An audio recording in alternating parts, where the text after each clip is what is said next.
السلام عليكم ورحمة الله وبركاته.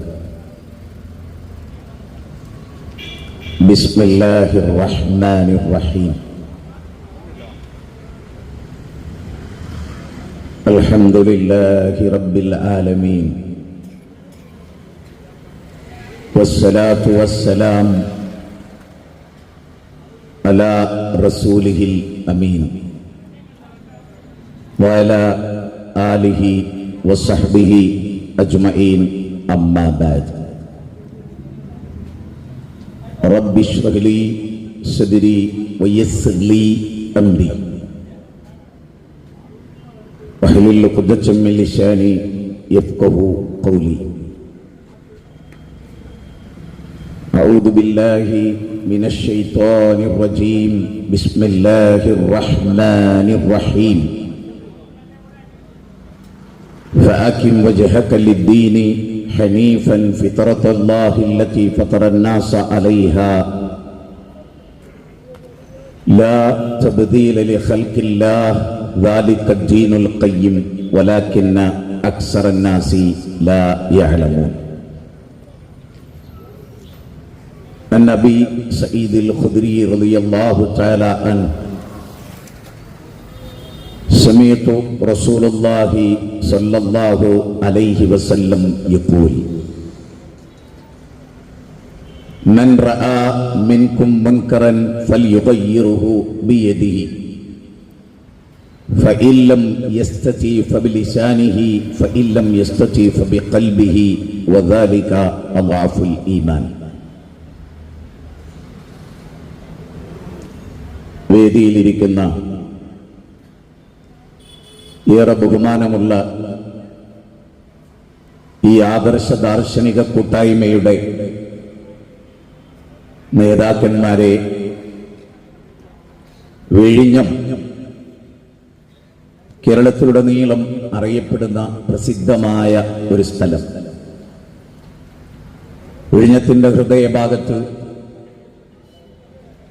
Family കോൺഫറൻസിന്റെ ഭാഗമായി സംഘടിപ്പിക്കപ്പെട്ടിട്ടുള്ള തസ്വിയ ആദർശ സമ്മേളനത്തിൽ പങ്കെടുക്കുന്ന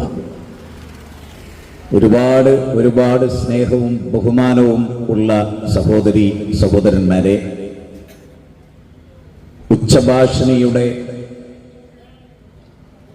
സഹായത്താൽ കടത്തിണ്ണകളിൽ, നാൽക്കവലകളിൽ, അങ്ങാടികളിൽ ഒക്കെ നിൽക്കുന്ന ഇതര മത ആദർശ വിശ്വാസികളായിട്ടുള്ള സഹൃദയരെ, തീർച്ചയായും ചിന്തോദ്ദീപകമായ പ്രാമാണികമായ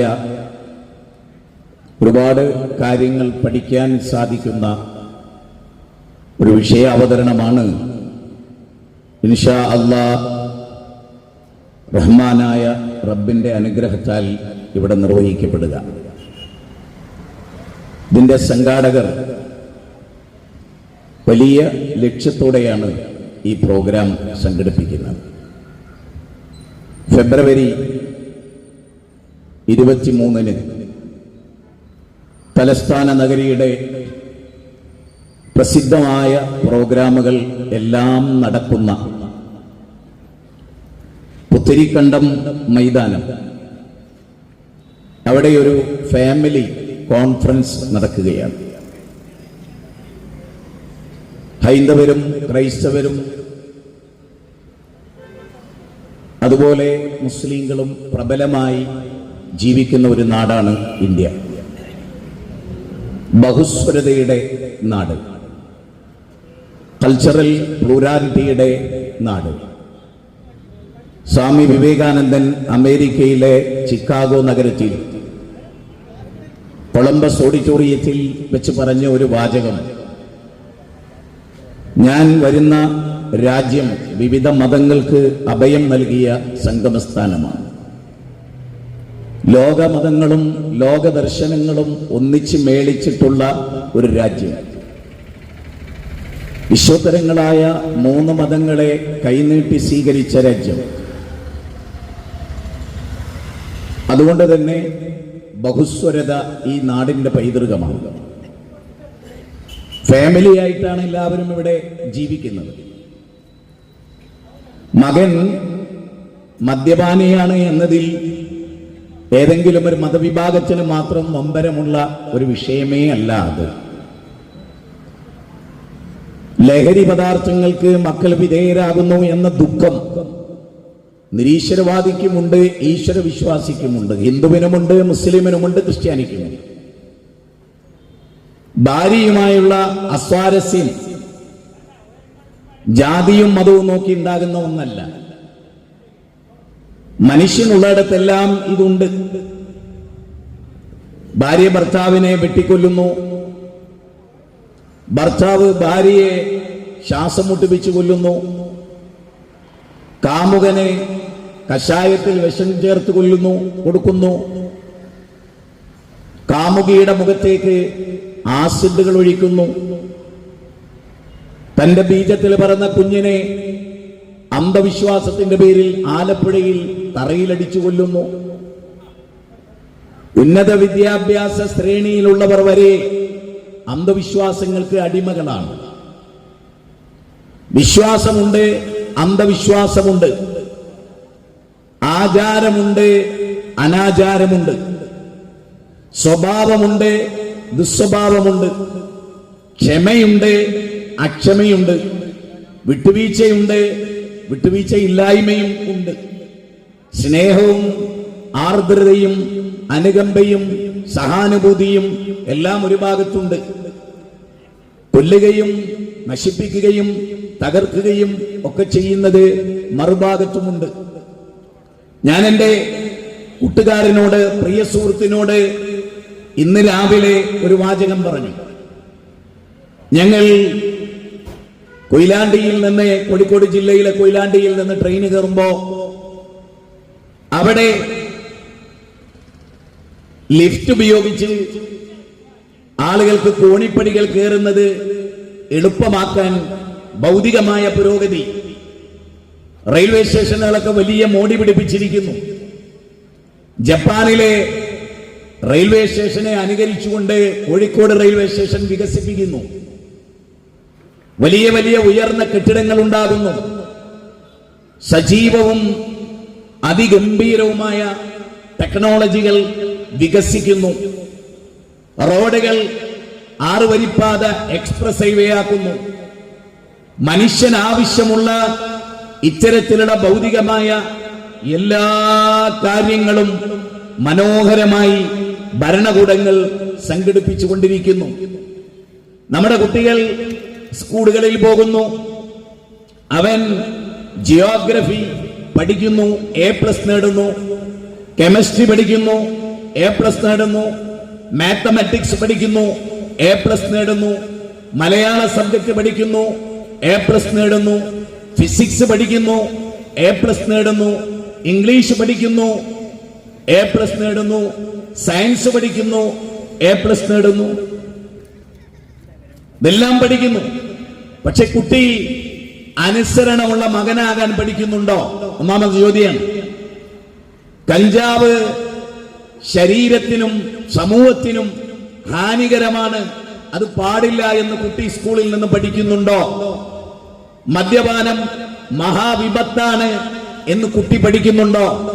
പ്രേമം നാശത്തിലാണ് കലാശിക്കുക എന്ന് കുട്ടി പഠിക്കുന്നുണ്ടോ? മാതാവിന് പ്രത്യേകമായ സ്ഥാനമുണ്ട് എന്ന് കുട്ടി പഠിക്കുന്നുണ്ടോ? അച്ഛനെ ആദരിക്കേണ്ടവനാണ് പുത്രൻ. പുത്രൻ എന്ന് പറഞ്ഞാൽ പും എന്ന നരകത്തിൽ നിന്നും അച്ഛനെ ത്രാണനം ചെയ്യുന്നവൻ പുത്രൻ. അല്ലേ? മാതൃദേവോ ഭവ, പിതൃദേവോ ഭവ, ആചാര്യദേവോ ഭവ, അതിഥി ദേവോ ഭവ എന്ന് പറയുന്നുണ്ട് വേദഗ്രന്ഥം. ദൈവതുല്യം സ്നേഹിക്കാൻ. എന്നിട്ട് മാതാവിനെ കഴുത്തറുത്ത് കൊല്ലുന്നു, മാതാവിനെ കട്ടപ്പനയിൽ കെട്ടിയിട്ട് ബലാത്സംഗം ചെയ്യുന്നു. പുത്രൻ. അപ്പൊ പുത്രനാരാ? അത് സ്കൂളിൽ നിന്ന് പഠിപ്പിക്കില്ല. നല്ലൊരു മരുമകളാരാ? സ്കൂളിൽ നിന്ന് പഠിപ്പിക്കുന്നില്ല. കളവ് നടത്തണോ? സ്കൂളിൽ നിന്ന് പഠിപ്പിക്കണില്ല. ധാർമ്മികത പഠിപ്പിക്കുന്ന ഒരു ഇടമേ അല്ല ആധുനിക സ്കൂളുകൾ. മറിച്ച് സ്കൂളുകളിലെ സിലബസ് പോലും മനുഷ്യനെ നശിപ്പിക്കുന്നതാണ് എന്നതാണ് സിലബസ് പരിശോധിച്ച ഞങ്ങൾക്കൊക്കെ മനസ്സിലായിട്ടുള്ളത്. മഹാമോശമാണ്.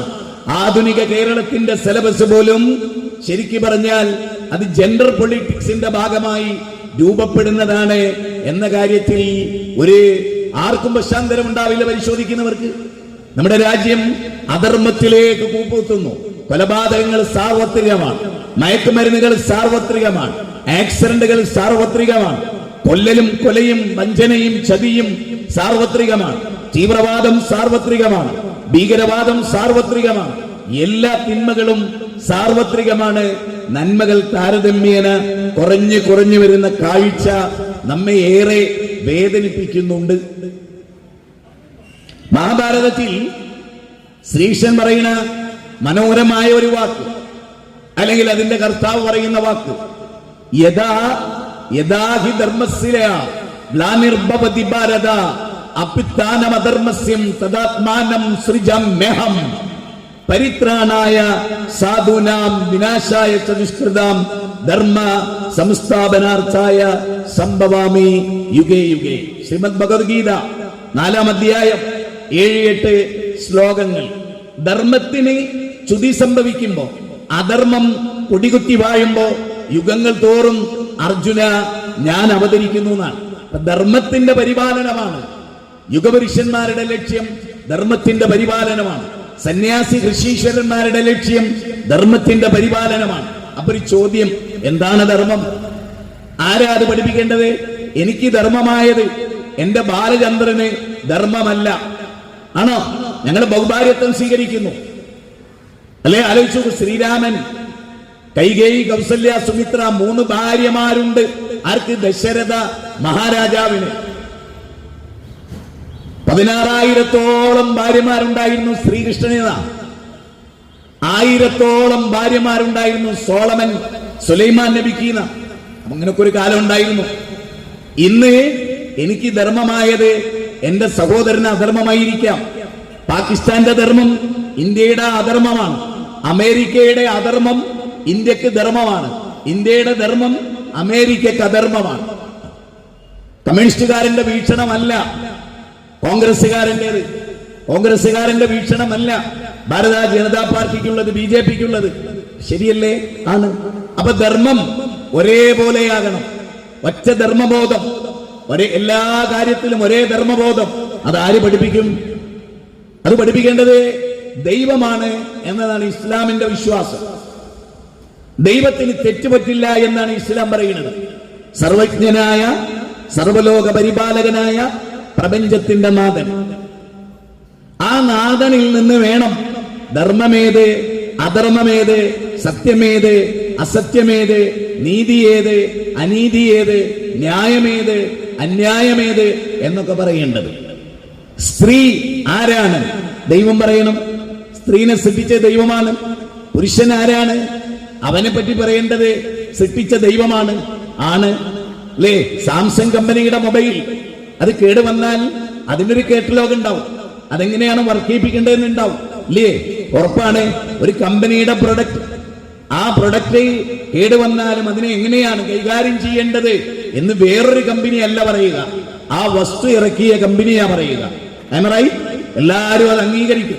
എങ്കിൽ ആണും പെണ്ണും തുല്യമാണോ?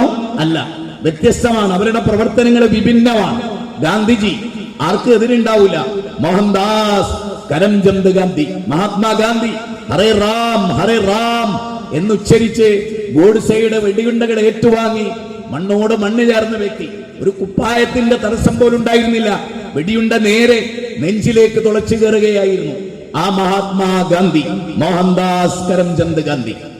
അദ്ദേഹം പറഞ്ഞു, ചില ആളുകൾക്ക് സ്ത്രീയാകാൻ താല്പര്യമുണ്ട്, ചില സ്ത്രീകൾക്ക് പുരുഷനാകാനും താല്പര്യമുണ്ട്. ആധുനിക ലോകത്തെ 90% സ്ത്രീകൾക്ക് സ്ത്രീകളായതിന്റെ പേരിൽ കുറ്റബോധമാണ്, ആണാകാനുള്ള പ്രവണതയാണ്. അതിന്റെ നാശമാണ് ലോകം മുഴുവൻ കണ്ടുകൊണ്ടിരിക്കുന്നത്. ആണിനെ പോലെ ഡ്രസ്സ് ധരിക്കുക, ആണിനെ പോലെ ബുള്ളറ്റ് ഓടിക്കുക, ആണിനെ പോലെ തെങ്ങിൽ കയറുക, ആൺ ചെയ്യുന്നതെല്ലാം ചെയ്യുക, ഞങ്ങളും നിങ്ങളും തുല്യമാണെന്ന് പറയുക. എന്നിട്ട് ആണിനോട് പറയുക, പ്രസവം എനിക്ക് മാത്രമാണ്, മുലയൂട്ടൽ എനിക്ക് മാത്രമാണ്, കിച്ചൺ എനിക്ക് മാത്രമാണ്, ബ്ലൗസ് എടുക്കൽ എനിക്ക് മാത്രമാണ്, പാവാട ധരിക്കൽ എനിക്ക് മാത്രമാണ്. അങ്ങനെ തനിക്ക് മാത്രമായ കുറെ ഒന്നും ഉണ്ടെങ്കിലും പെണ്ണ് പറയുന്നു, ഞാൻ ആണാണ്, ഞാൻ ജീൻസ് ഇടും, ഞാൻ കീറിയ പാന്റ് എടുക്കും, ഞാൻ എല്ലാം ചെയ്യും.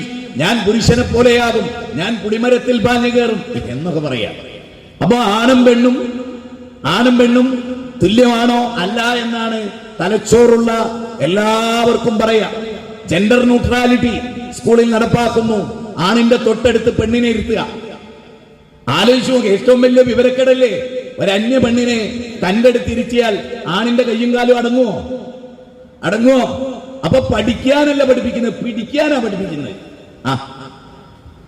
തൊട്ടടുത്ത് ഇരുത്തിയിട്ട് പിടിക്കുക. കാരണം ടൈറ്റ് ജീൻസ് ഇട്ട് ഒരു പെണ്ണവളുടെ ശരീരത്തിന്റെ വടിവ് കാണിച്ചാൽ വികാരം കൊള്ളുന്നവനാണ്. ഡോപ്പമിൻ പുരുഷന്റെ നിയന്ത്രണത്തിലല്ല. മനസ്സിലായില്ലേ? ഡോപ്പമിൻ ഉള്ള കാലത്തോളം വികാരം ഉണ്ടാവും. അതിനെ കൺട്രോൾ ചെയ്യുന്നത് മൂല്യങ്ങളാണ്, നിയമങ്ങളാണ്. തൊട്ടടുത്തിരുത്തി കൊടുക്കുക.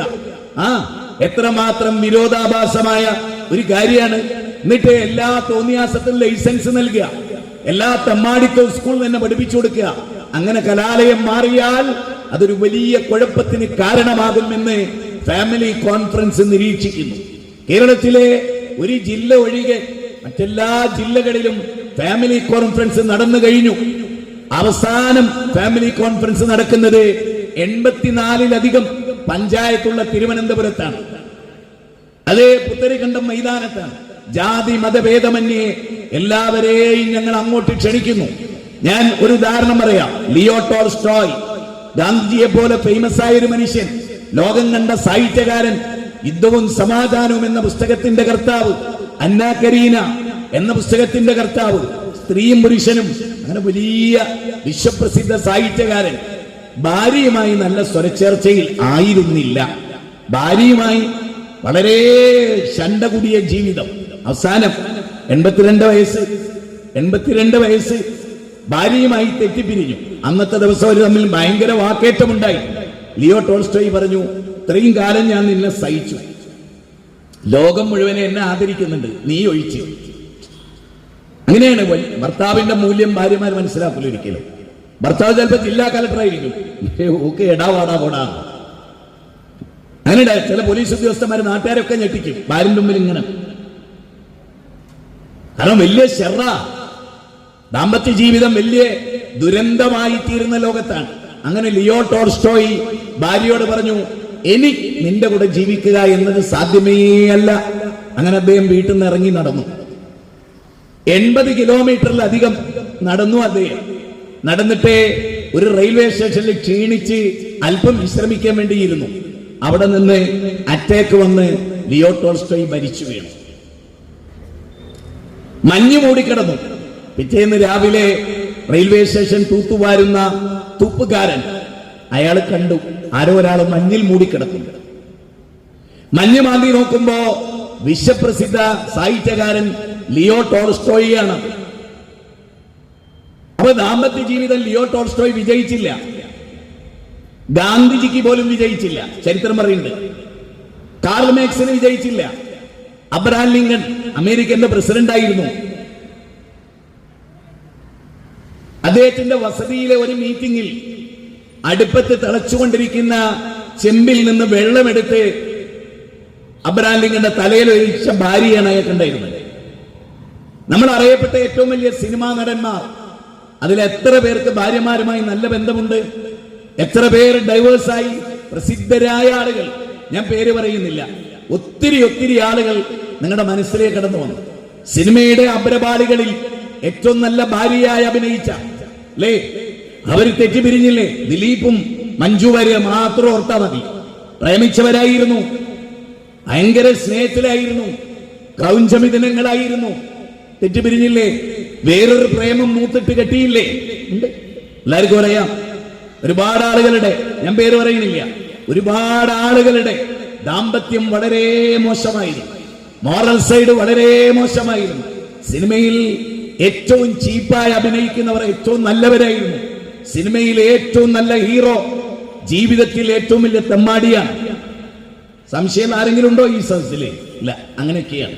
അപ്പോ വിസ്ഡം ഇസ്ലാമിക് ഓർഗനൈസേഷൻ എന്ന കേരളത്തിലെ മത സംഘടന, നവോത്ഥാന സംഘടനയുടെ പിന്മുറക്കാർ കേരളത്തിൽ വലിയ ദുരന്തങ്ങൾ കാണുന്നു. പെൺകുട്ടികൾ നശിച്ചു പോകുന്നു, വിവാഹത്തിനു മുമ്പ് 3 തവണ ഗർഭിണികളാകുന്നു, വിവാഹേതര ബന്ധം നിലനിർത്തുന്നു, കല്യാണം വേണ്ടെന്ന് പറയുന്നു. അങ്ങനെ വളരെ മോശമായ രൂപത്തിൽ കാര്യങ്ങൾ വന്നു നിൽക്കുന്നു. കഞ്ചാവ് സാർവത്രികമാണ്, സിന്തറ്റിക് ലഹരികൾ സാർവത്രികമാണ്, അനേക തിന്മകൾ സാർവത്രികമാണ്. നമുക്ക് എന്തുണ്ട് രക്ഷ? ആത്മഹത്യകൾ വർദ്ധിക്കുന്നു.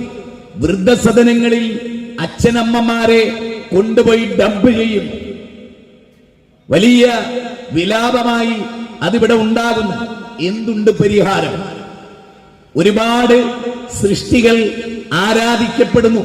യഥാർത്ഥത്തിൽ സൃഷ്ടി പഠനത്തിലൂടെ സൃഷ്ടാവിലേക്ക്, അല്ലെ, സൃഷ്ടി പഠനത്തിലൂടെ സൃഷ്ടാവിലേക്ക് ചന്ദ്രൻ നിലാവലകളെ പൊഴിക്കുന്നു. സൂര്യൻ ശക്തമായ ചൂട് സമ്മാനിക്കുന്നു. സൂര്യൻ നശിക്കുമെന്ന് ISRO ഡയറക്ടർ പറയും. ഇത്ര കൊല്ലത്തിനുള്ളിൽ നശിക്കും. സ്റ്റീഫൻ ഹോക്കിംഗ് സൂര്യനും ചന്ദ്രനും ഒന്ന് ചേരുമെന്ന് പറയും. 1400 വർഷങ്ങൾക്ക് മുമ്പേ ഒടുവിലത്തെ ഗ്രന്ഥമായ ദൈവിക ഗ്രന്ഥം സൂറത്ത് ഖിയാമ 75-ാം അധ്യായം, വജ്മി അശ്ശംസു വൽ ഖമർ, സൂര്യനും ചന്ദ്രനും ഒന്നാകും. സൂര്യന്റെ പ്രകാശം കെട്ടടങ്ങും. സൂര്യൻ നശിച്ചു പോകുമെന്ന് പറയും. നശിക്കുന്ന സൂര്യൻ ദൈവമാകാൻ പാടില്ല, ചന്ദ്രൻ ദൈവമാകാൻ പാടില്ല, നക്ഷത്രങ്ങൾ മനുഷ്യന്റെ ഭാഗ്യ നിർഭാഗ്യങ്ങൾ നിർണയിക്കാൻ പാടില്ല. പാടില്ല എന്നല്ല, അതിന് കഴിയില്ല. പക്ഷെ അങ്ങനെ വിശ്വസിക്കുന്നു. ഭാഗ്യ നക്ഷത്രങ്ങളെ നിങ്ങൾ നിർവചിക്കുന്നു ജയവും പരാജയവും.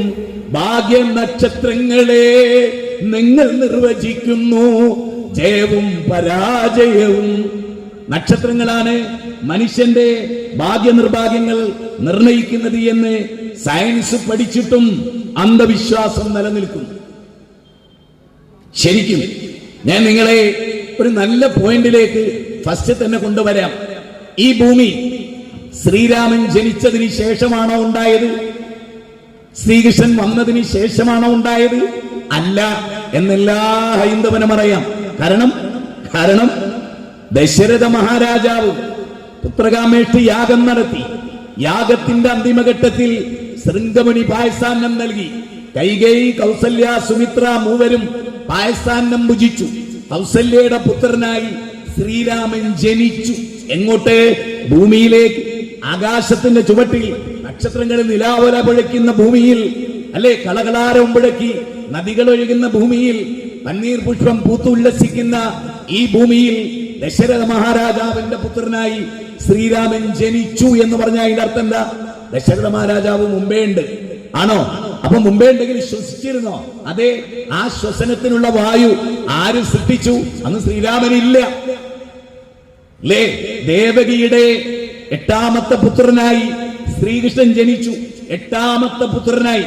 അപ്പൊ 7 സന്താനങ്ങൾ അതിനു മുമ്പ് വന്നു. ശ്രീകൃഷ്ണന്റെ മുമ്പ് 7 സന്താനങ്ങൾ വന്നു. ആരവരെ സൃഷ്ടിച്ചു? അവരുടെ ഹൃദയം ആര് ശരിപ്പെടുത്തി? അവരുടെ കണ്ണുകൾ ആര് ഡിസൈൻ ചെയ്തു? അവരുടെ ശരീരത്തെ ആര് നിയന്ത്രിച്ചു? അവരുടെ ദഹന വ്യവസ്ഥയെ, പാൻക്രിയാസിനെ, അന്തസ്രാവി ഗ്രന്ഥികളെ, പിറ്റ്യൂട്ടറി ഗ്രന്ഥികളെ ആര് സംവിധാനിച്ചു? ഇതൊരു ചോദ്യമാണ്. ബാല, ഈ ലോകം ആദ്യമേ ഉണ്ട്. അന്ന് അമ്പലമില്ല. ഉണ്ടോ? അമ്പലമില്ല. അന്ന് ചർച്ചില്ല, ഇല്ല, പള്ളിയില്ല, ഒന്നുമില്ല. ഹിന്ദുല്ല, മുസ്ലിമില്ല, ക്രിസ്ത്യാനിയില്ല, ജൈനനില്ല, മനുഷ്യൻ തന്നെ ഇല്ല. ശരി. നരവംശ ശാസ്ത്രം പറയുന്നത് അന്ന് മനുഷ്യനേയില്ല. പക്ഷെ അന്ന് ഭൂമി ഉണ്ടോ? ഉണ്ട്. രാവുണ്ടാകുന്നുണ്ടോ? ഉണ്ട്. സൂര്യനുണ്ടോ? ഉണ്ട്. നിലാവലകളുണ്ടോ? ഉണ്ട്. ഒറ്റ ചോദ്യം, അന്ന് പന്നീർ പുഷ്പം വിടർന്നിരുന്നോ? ഉണ്ട്. ആനണ്ടോ കാട്ടിൽ ചിഹ്നം വിളിക്കുന്നേ? ഉണ്ട്.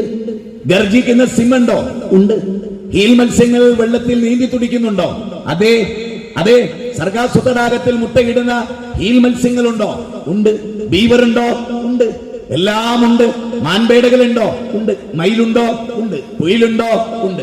അല്ലേ? കുയിലിന്റെ കൂകലായി പേടിപ്പെടുത്തുന്നതും പിന്നെ ഒരു ശസ്സിനെ തോളിലേറ്റുന്നതും സായന്തനങ്ങളെ ചെപ്പിലൊതുക്കുന്നതും, അല്ലേ? ONV കുറുപ്പിന്റെ ഭൂമിക്കരി ചരമഗീതം. അതിൽ പറയാൻ, ഇഷ്ടവധുവാം നിന്നെ സൂര്യൻ അണിയിച്ച ചിത്രപടകഞ്ചുകം തെല്ലൊന്നു നീക്കി നീ അരുളിയ മുലപ്പാൽ കുടിച്ചു തെഴുത്തവർക്കൊരു ദാഹമുണ്ടായി. ഒടുക്കത്തെ ദാഹം നിൻ തിരുഹൃദയ രക്തം കുടിപ്പാൻ. ഇഷ്ടവധുവാം നിന്നെ സൂര്യനണിയിച്ച ചിത്രപടകഞ്ചുകം. ഭൂമിയുടെ ഹരിതാപമായ അവസ്ഥ സൂര്യന്റെ പ്രകാശമേറ്റ ഫോട്ടോസിന്തസിസ് ആണ് എന്ന് ONV കുറിപ്പ്. അതൊക്കെ മുമ്പേ ഉണ്ട്. അമ്പലില്ലാത്ത കാലം, ശ്രീകൃഷ്ണൻ ഇല്ലാത്ത കാലം, മുഹമ്മദ് നബി ഇല്ലാത്ത കാലം, ഈസാ അലൈഹിസ്സലാം ഇല്ലാത്ത കാലം, നബി സല്ലല്ലാഹു അലൈഹി വസല്ലം പൂജാതനായിട്ടില്ല. അന്ന് ഭൂമിയില്ലേ? ഉണ്ട്. ഖുറൈശികളിലെ ഉണ്ട്. ഇനി ഒറ്റ ചോദ്യം, മുഹമ്മദ് എങ്ങനെ ദൈവമാകും? മുഹമ്മദിന് മുമ്പ് ലോകമുണ്ടെങ്കിൽ സല്ലല്ലാഹു അലൈഹി വസല്ലം 2000 വർഷങ്ങൾക്ക് മുമ്പ് യേശു ജനിക്കുന്നതിന് മുമ്പ് ലോകമുണ്ടെങ്കിൽ, ഈ ചോദ്യം വളരെ പ്രസക്തമാണ്, ചിന്തനീയമാണ്. എങ്കിൽ ഭൂമി സൃഷ്ടിച്ച ആരാണ് ദൈവം? അവനാണ് ദൈവം. ആരാണ് ആകാശത്തെ ശരിപ്പെടുത്തിയത്? അവനാണ് ദൈവം. മനുഷ്യനെ ഈ ഭൂമുഖത്തേക്ക് അയക്കുമ്പോ അവൻ ആവശ്യമുള്ള അനുകൂലനങ്ങളെ ഈ ഭൂമുഖത്ത് സൃഷ്ടിച്ചവനാരോ അവനാണ് ദൈവം. അതാരാത്? ഹിരണ്യഗർഭഃ സമവർത്തദാഗ്രേ ഭൂതസ്യ ജാതപതിരേക ആസീത് സദാധാര പൃഥിവ്യം ദ്യാമു ദേവായ കശ്മൈ ദേവായ ഹവിഷാഭിദേമാം. ഋഗ്വേദം 10ാം മണ്ഡലം. 10 മണ്ഡലമാണ് ഋഗ്വേദത്തിൽ. 121ാമത്തെ സൂക്തം 1ാമത്തെ റക്കിൽ. ആകാശഭൂമികളുടെ സൃഷ്ടാവാര? ശ്രീരാമൻ എല്ലാം ഉറപ്പാണ്. ഞാൻ നേരത്തെ പറഞ്ഞു. ശ്രീകൃഷ്ണൻ എല്ലാം ഉറപ്പാണ്. മാതാമൃതാനന്ദമയി എല്ലാം ഉറപ്പാണ്. സായിബാബ എല്ലാം ഉറപ്പാണ്. സായിബാബയാണ്. ഇപ്പൊ നമ്മൾ കാർ ഓടിച്ചു പോവാണ്, നമ്മളാണ് ഡ്രൈവർ. നമുക്ക് അറ്റാക്ക് വന്ന് നമ്മുടെ സ്റ്റെയറിംഗിലേക്ക് മരിച്ചു വീണാൽ പിന്നെ ആ കാർ ഓടും? പറ. ആ കാർ അവിടെ പോയി ഇടിക്കും. സത്യല്ലേ? ആണല്ലേ? കൊക്കയിലേക്ക് മറിയും. സത്യല്ലേ? സൂര്യന്റെ നിയന്ത്രണം സായിബാബക്കാണെങ്കിൽ സായിബാബ മരിക്കുന്നതിനോടുകൂടി സൂര്യന്റെ കൺട്രോൾ കൊണ്ടേ പോണം. ചെറിയ തിങ്കിങ് ആട്ടോ പറയുന്നത്, സിമ്പിൾ തോട്ട് കേട്ടോ. നേരെ മറിച്ച് ഇസ്ലാമിനെ ആരാധിക്കാൻ ഒരു പ്രതിമല്ല. മുഹമ്മദ് നബിയുടെ മാത്രമേ പ്രതിമ ഇല്ലാത്തുള്ളൂ ലോകത്ത്. ഗാന്ധിജിന്റെ ഉണ്ട്, നെഹ്റുവിന്റെ ഉണ്ട്, പട്ടേലിന്റെ ഉണ്ട്. 3000 കോടിയുടെ പ്രതിമ. ലോകത്ത് അത്ര വിലപിടിപ്പുള്ള ഒരു പ്രതിമ ലോകത്ത് എവിടെ ഉണ്ടാവില്ല. ഇന്ത്യയിൽ മാത്രമേ ഉള്ളൂ. അത്രയും വലിയ പൊട്ടപ്പോയത്തോ. 3000 കോടി പ്രതിമ തിന്നാൻ തരുമോ? ഇല്ല. പ്രതിമ സംസ്കാരം തരുമോ? ഇല്ല. പ്രതിമ ഉടുക്കാത്തവന് വസ്ത്രം നൽകുമോ? ഇല്ല. നമ്മുടെ രാജ്യത്ത് നടക്കണ നമ്മൾ ചിന്തിച്ചിട്ടുണ്ടോ? ലോകത്തെ ഏറ്റവും മുന്തിയ പ്രതിമ ബുദ്ധ പ്രതിമയായിരുന്നു എന്നാ. അതൊരു കൊടുങ്കാറ്റ് വന്ന് പൊളിഞ്ഞു വീണപ്പോ അതിന്റെ രാജാവ് പറഞ്ഞത്രേ, ഇതിനോളം വലിയൊരു വിവരക്കേട് ലോകത്തില്ല. ദൈവമായിട്ട് കൊണ്ടുപോയി വെച്ചതാ, ഒറ്റടിക്ക് തകർന്ന് തരിപ്പണായി. പിന്നത് എന്ത് ദൈവാണ്? മനുഷ്യനെ ആലോചിക്കുന്നുണ്ടോ? നമ്മൾ മിണ്ടാത്ത ഒരു കരിങ്കല്ല് എടുത്തു വെക്കുക, എന്നിട്ട് അതിൽ പ്രതിമ കൊത്തുക, എന്നിട്ട് പൂജാമുറി കൊണ്ടുവെക്കുക, എന്നിട്ട് നമ്മൾ എടുക്കണം ആ ദൈവത്തെ, നമ്മൾ എടുക്കണം, എന്നിട്ട് നമ്മളായിട്ട് കൊണ്ടുവെക്കണം. എന്നാ ഉണ്ടാക്കിയ പ്രതിമ നടന്നുപോയി പൂജാമുറിയിൽ ഇരുന്നോ? അതിട്ടില്ല. തലച്ചോറില്ല. ഇന്ത്യ രാജ്യത്തെ മനുഷ്യർക്ക് തലച്ചോറില്ല. ചിന്തിക്കും. ഞാൻ ആദർശം തുറന്നു പറയുന്ന ആളാ എല്ലാരോടും. എന്റെ മുമ്പിൽ മനുഷ്യരേ ഉള്ളൂ. മുസ്ലിം ക്രിസ്ത്യൻ മനുഷ്യരോട് പറയാം, മനുഷ്യരെ, ആരാണ് നമ്മുടെ ദൈവം? ഇവരെല്ലാം മരിച്ചു. മുഹമ്മദ് നബി മരിച്ചുവല്ലോ. എന്നിട്ട് സൂര്യൻ ഉദിച്ചില്ലേ? ഉദിച്ചു. ചന്ദ്രൻ നിലാവലകൾ ഒഴിച്ചില്ലേ? രാവും പകലും ഉണ്ടായില്ലേ? മഴ പെയ്തില്ലേ? ഒക്കെ ഉണ്ടായി. എങ്കിൽ മുഹമ്മദ് നബിക്ക് അതിൽ ഒരു പങ്കുമില്ല എന്നർത്ഥം. എത്ര ചെറിയ ചിന്ത. ഒന്നുകൂടെ സിമ്പിൾ. യേശു കുരിശിലേറ്റപ്പെട്ടു എന്ന് ക്രിസ്ത്യാനികൾ. സത്യമല്ലേ അവരുടെ വിശ്വാസം? അവര് പറയുന്നതാണോ സത്യം? അത് വേറെ വിഷയം. അവരുടെ വിശ്വാസം അതല്ലേ? ആണ്. യേശു കുരിശിലേറി, എന്നിട്ട് 3 ദിവസം കുരിശി കിടന്നു, എന്നിട്ട് ഉയർന്നെഴുന്നേറ്റു. ഒറ്റ ചോദ്യം, യേശു കുരിശിലേറിയത് മുതൽ 3 ദിവസം സൂര്യൻ ഉദിച്ചോ? ഉദിച്ചു. 3 ദിവസം എന്ന് പറയുന്നത് എന്തുകൊണ്ടാ? ഒരു ദിവസം രണ്ടാമായി, 2-ാം ദിവസം 3-ാമതായി. അത് ആര് നിയന്ത്രിച്ചു? കുരിശി കിടക്കുന്ന യേശു എല്ലാം ഉറപ്പാണ്. എങ്കിൽ ആ 3 ദിവസം ഈ ലോകത്തെ നിയന്ത്രിച്ചവനാരോ അവനാണ് ഞങ്ങളുടെ ദൈവം, ഇസ്ലാമിന്റെ ദൈവം. മുഹമ്മദ് നബിക്ക് പ്രതിമല്ല. ആലോചിച്ചിട്ടുണ്ടോ എന്തുകൊണ്ട്? ആ പ്രതിമയിൽ ഒതുക്കാൻ പറ്റുന്ന പ്രതിമാസ്തിന. യജുർവേദം 32-ാം അധ്യായം 3-ാമത്തെ ശ്ലോകം. ദൈവത്തിന് പ്രതിമല്ല. യജുർവേദം 4 വേദം. ഞങ്ങൾ പറയുന്നു ബൈബിൾ പ്രകാരം പ്രതിമ പാടില്ല. ബൈബിളിൽ പ്രതിമ പാടില്ല. എന്നിട്ട് ക്രിസ്ത്യാനികൾ പ്രതിമ വെക്കുന്നു. കഷ്ടം. ബൈബിളിൽ എന്താ ഉള്ളത്? നിങ്ങളൊന്ന് കേട്ടോളൂ. ഞാൻ ഒരു വാചകം പറയാം. മിസ്രീം ദേശത്തു നിന്നും, അടിമ ഭവനത്തിൽ നിന്നും നിന്നെ കൊണ്ടുവന്നവനായ ഞാനാകുന്നു നിന്റെ ദൈവം. മേലെ സ്വർഗത്തിലെങ്കിലും താഴെ ഭൂമിയിലെങ്കിലും വെള്ളത്തിനടിയിലെങ്കിലും ഒന്നിന്റെയും പ്രതിമ അരുത്. അരുത്. ഇവിടെ വാഹനം നിർത്തരുത്. ഇവിടെ മൂത്രം ഒഴിക്കരുത്. അതുപോലെ ഈശ്വരൻ പറഞ്ഞാണ് പ്രതിമ അരുത്, പാടില്ല. അതിന്റെ മുമ്പിൽ നീ സാഷ്ടാംഗം പ്രണമിക്കരുത്. കേനോപനിഷത്ത് എന്നൊരു ഉപനിഷത്തുണ്ട്. 108 ഉപനിഷത്താണ് ഏറ്റവും ശ്രദ്ധേയമായ ഉപനിഷത്ത്. 10 ദശോപനിഷത്തുണ്ട്. ഈശാവാസ്യോപനിഷത്ത്, ബൃഹദാരണ്യോപനിഷത്ത്, മുണ്ടകോപനിഷത്ത്, കഠോപനിഷത്ത്, ശ്വേതരുപനിഷത്ത്, തൈത്തിരീയോപനിഷത്ത്, അതുപോലെ തന്നെ അല്ലോക്യോപനിഷത്ത്, അങ്ങനെ പല ഉപനിഷത്തുണ്ട്. അതിലൊരു ഉപനിഷത്തിന്റെ 6-7 ശ്ലോകം എന്തറിയും? യക്ഷുഷാന പശ്യതി യേന ചക്ഷുംഷി പശ്യതി തദേവ ബ്രഹ്മത്വം വിദ്ധി നേതം യേതിതം ഉപാസതേ യശ്രോത്രേണ നശ്രുണോതി ശ്രോത്രമിദം ശ്രുതം തദേവ ബ്രഹ്മത്വം വിദ്ധി നേതം യേതിതം ഉപാസതേ. കേനോപനിഷത്തിന്റെ പ്രഥമ വല്ലിയിലെ 6-7 ശ്ലോകമാണ്. അതിൽ നിന്ന് എന്തറിയോ? നീ ബിംബത്തിന് മുമ്പിൽ കൈകൂപ്പി നിൽക്കുന്നുവല്ലോ ഭക്ത, ഇത് സാക്ഷാൽ ദൈവമല്ലെന്നറിയുക.